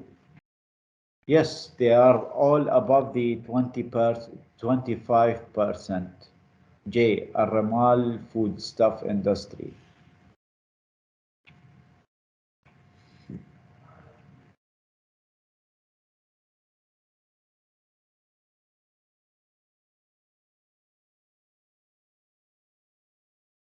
Haridas, sir, thank you for attending my question, but the answer was not so clear to me. You need to identify the natural person. So if it's a company owning, then it's not a natural person. You need to reach to that 25% who owns or control that company being a natural person. I hope I am more clear at this stage.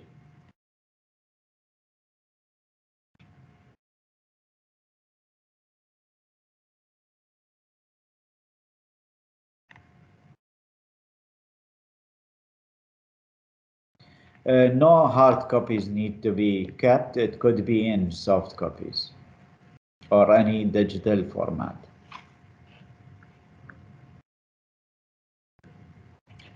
Ranjit, obviously the registrar will inform you if they've issued those administrative penalties on you. How I can contact UBO registrar? UBO registrar is your registrar, your licensing authority, wherever your license is being issued.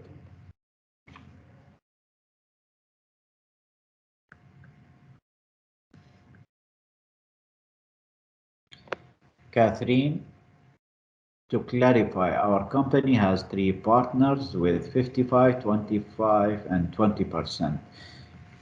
Is the managing part, 55 is the managing partner, it is automatically or by default that he is the UBO. It's by default, he is above the 25%, he is a UBO. And there are 25%. You need to identify who is the natural person of that 25%. On the remaining 20%, you need to see if any of the other partners or person or whom available in that company have no relevance to the remaining 20%, and they are just another natural person who just own the 20%, and that's it.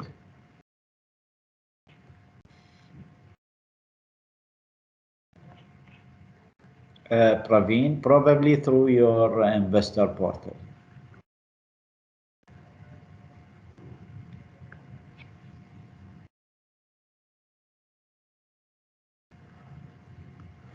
If that CEO, and let's say it all depends on the structure itself. Yes, they can be declared as if he have full control of that company. However, it will always be directed by that listed company generally. If that you need to come up with the percentage of the amount that is, or like the percentage that is listed, and then you will be able to identify whether he is a UBO or not. And let's say if this CEO probably was appointed by that 30%, let's say, to handle the business, and that 30% is not even listed and owned by a natural person, then yes, he will be considered as the nominee director of that 30%. It all depends on the case itself. There is no sufficient information for me here to answer your question accurately. However, if that percentage that is listed, then yes, that's the exempted, giving that the stock or stock market have proper disclosure measures.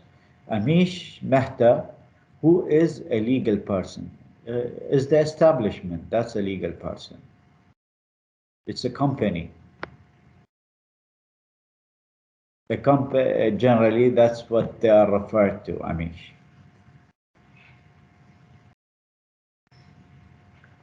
So, Amish Mehta, if you are in, let's say, you own LLC, then the LLC is the legal person. Katharina, I've answered your question. No. Company A, Muhammad, Company A is having 2 shareholders, John, natural person, holding 10% share, and Company B is having that, is again owned by John 100%. Now, how we should report? You have to report that John is the 100% owner or UBO of the entity.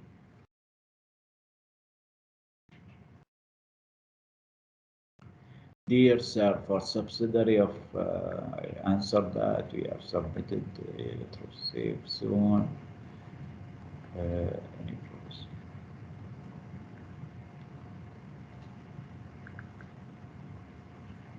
If Mufzal Akbar, for your question, since you are not closed or terminated or liquidated yet, then you have to submit all the relevant information or UBO information and basic.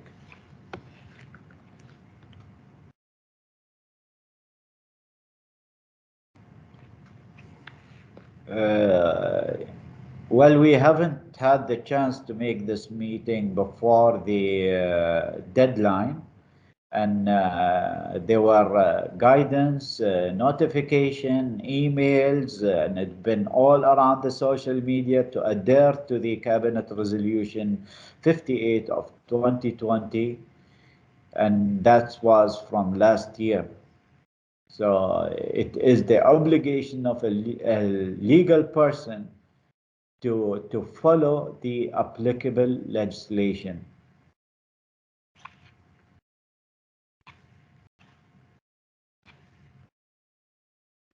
Pratap, hi sir, do we need to keep register for our UBO in our company itself or in registrar of that authority where our company is registered? Both actually. You need to submit it to the registrar and you need to hold the register within your registered office.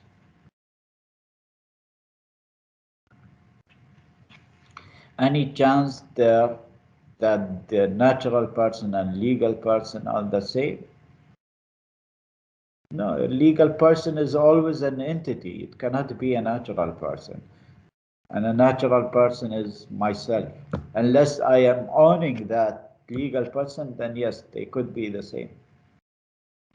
You will find also people like having 4 or 5 structures, and it's always the same natural person owning those 5 structures which own one entity within that jurisdiction. That means they want to go below that threshold.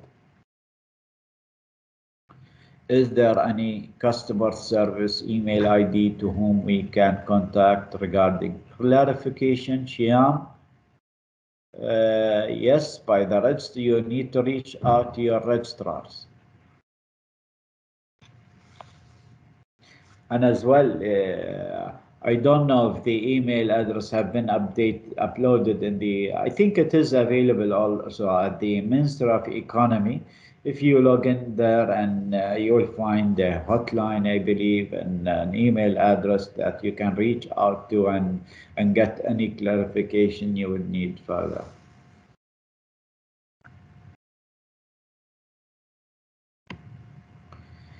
If your Muhammad Naeem, if your shareholder changed, and let's say that UBO remain the same, then obviously not, but you need to inform the registrar of that change. However, if there are new UBOs that they are coming in that structure, then obviously you will need to update.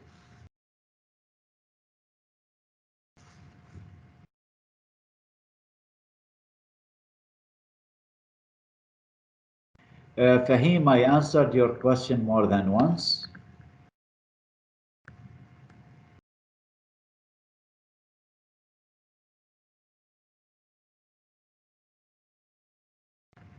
Rajiv, the 51% local, if he is only being there to be and getting a fee at the end of the year, then he is a nominee shareholder. They are considered as UBO, but as a nominee of that UBO. Then definitely, yes, you need to capture their details. You need to see the sort of agreement between him and that 49 remaining 49. And let's say if there are no agreement in place and he's just, then it will be as an informal nomination.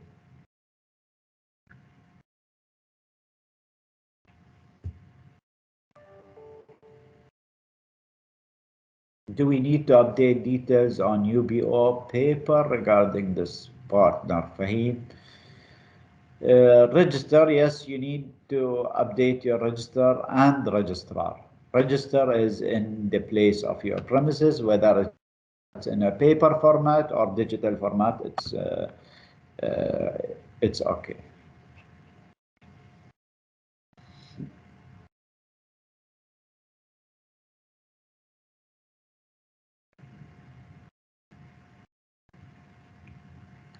Sayyid Shuaib Haidar, yes, yeah, each free zone is a separate entity from the other. Wherever you've established an entity or created a legal person, you will need to provide that information to your registrar. Shahid Mohammed or Mahmoud, we registered a company in Dubai Free Zone in Feb 20. What is the late date to submit UBO to that? It's already late, Shahid Mahmoud. The deadline have passed. For companies listed in overseas market who can submit proof of being listed, and all IR info can be accessed from the stock market and corporate website, not having any natural person or more, do we have to submit our senior management as the UBO, or are we exempt? Your senior management will always be controlled by Capco, Saduka. Your management, your senior management will always be controlled by that listed company, and therefore, no, you don't have to list them.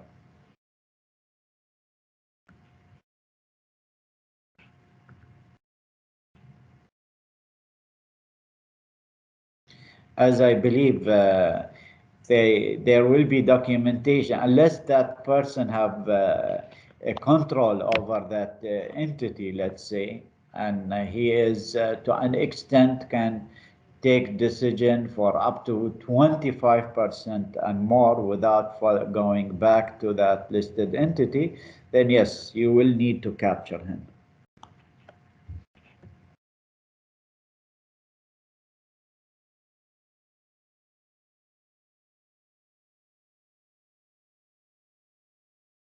Wise consultancy, I don't know, but the submission need to be done before all registrars.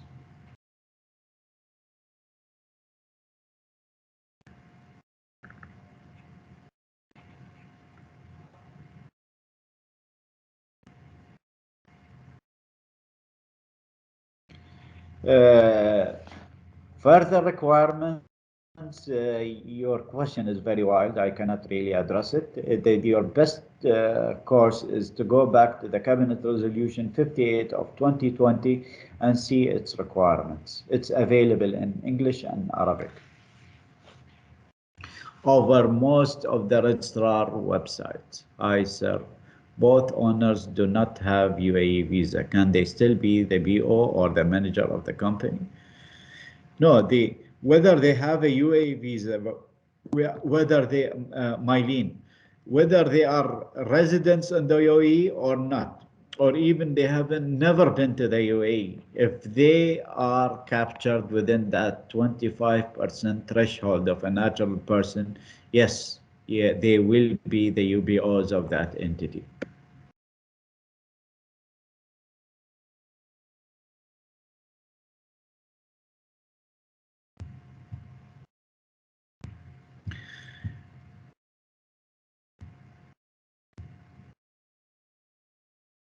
Thank you, Wise Consultancy. I think we can address their answer and there where you've mentioned that they don't have, I don't want to create any confusion during this session. Please, if you can refrain from that.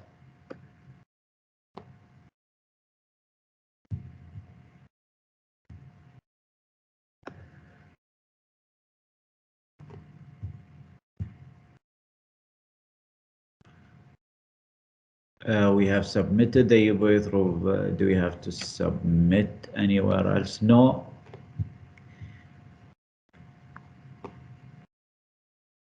If you, let's say, if you are registered with Safe Zone, yes, you have to submit to them. If you have another registration with or license with DED, you have to submit in both. Wherever your license is issued from, then you have to do that submission to them.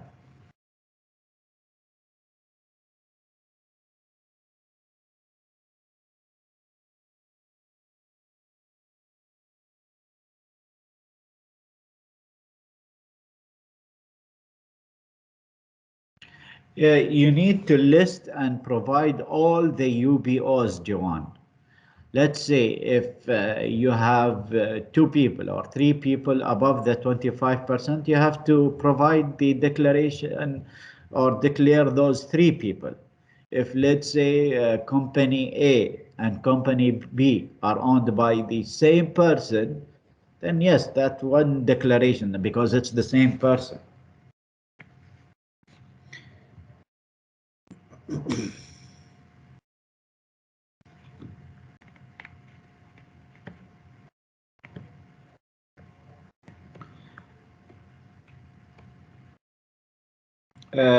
Wise consultancy, we've answered their question and you are creating a confusion here. I have no idea who you are. Would you please refrain from that?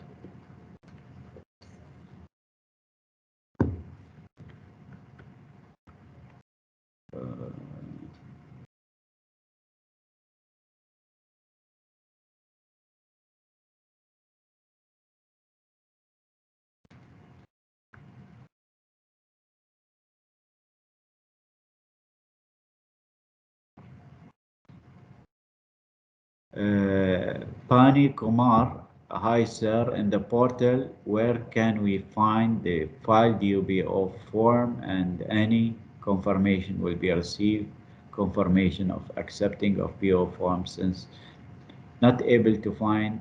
I think go back to your registrar and see what type of form and what would they require from you.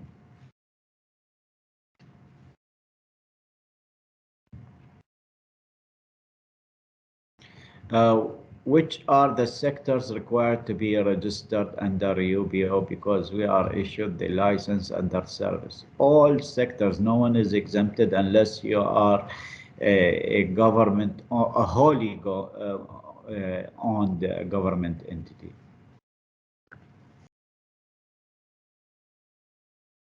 Yes, Arshad, you have to submit for each license you have, and given that it is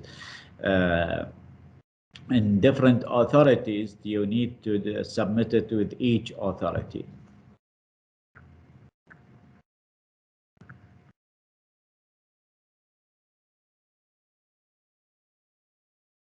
Yes, Arshad, for each license that haven't submitted the UBO details, they will be issued an administrative penalty.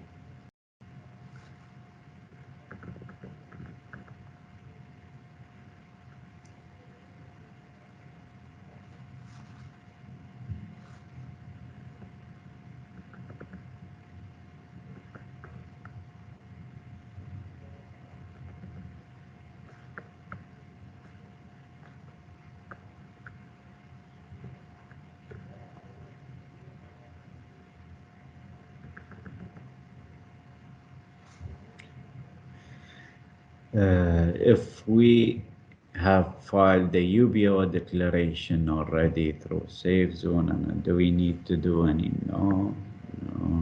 Do we get confirmation to the license after something?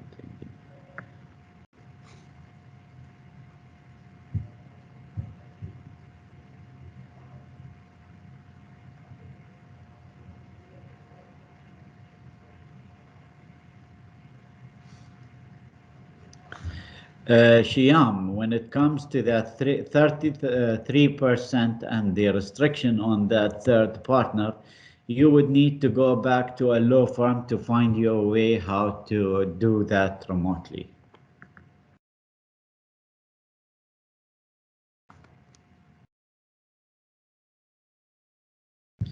Praveen, the person who is having power of attorney could be yes, they could be the UBOs, given that power of attorney given them the full control over that entity. However, it's not just conducting any course of a business on the basis of instruction received from that natural person.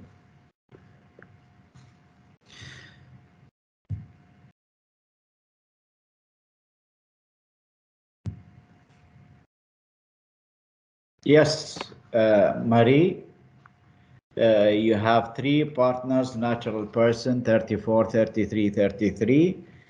Yes, those all three natural persons are the UBOs of that entity.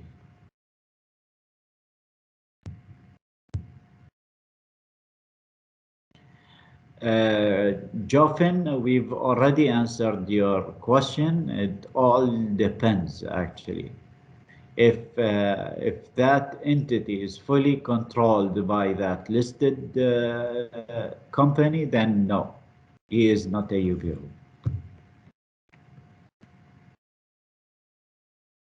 Unless he have certain powers that would exceed the 25% control over the entity.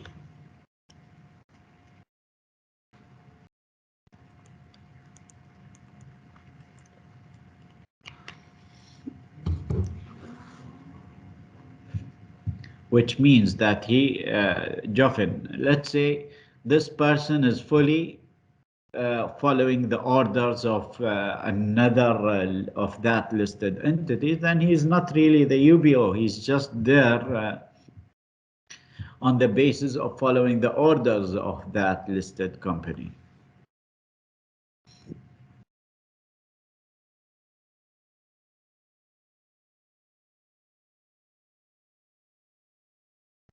If, let's say, this person received dividends, then yes, he have some sort of a control and over that entity and benefits.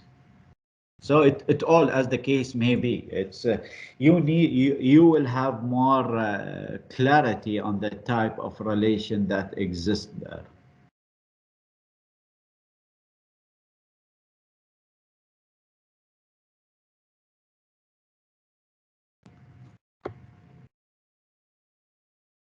I hope we addressed all your questions. I haven't missed any of the questions. If you have any questions, please feel free to ask them.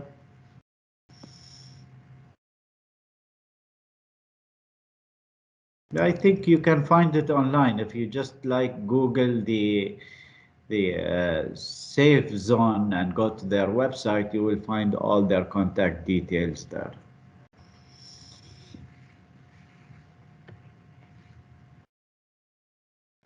If they need anything, they can.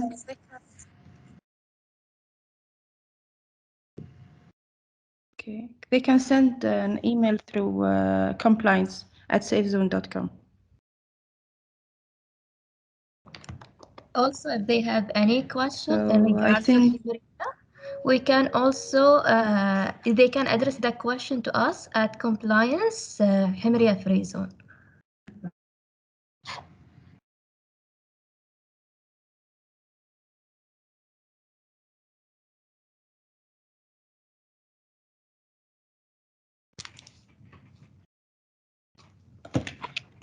Yes, Catherine, I answered you. The 55%, the 25% are all natural person and UBOs of that entity. And with that remaining 20%, if there are no control or any sort of means, then no, they are not that 20%. But the 25% have reached that threshold, and yes, they are a UBO. 25, 55, two different UBOs. I think in this part we cover most of the question addressed in the chat box. So if anyone has a question, they can address the question to us through the email, and we will be happy to answer their question. I would like to thank our colleague from Ministry of Economy and Executive Office for the opportunity to give us a workshop that cover all your doubt and all the inquiries that you had. Hopefully that we answered all your question. Uh, if you have any question, you can reach us and we will answer it shortly. If you can add anything, Ms. Manal?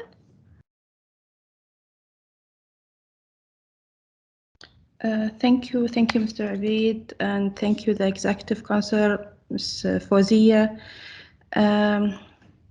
Thank you, sir. Mr. Abid. I'd like to thank Safe Zone Authority and the Hamriyah Free Zone Authority for organizing this workshop, and obviously on behalf of the Ministry of Economy, I'm thanking you.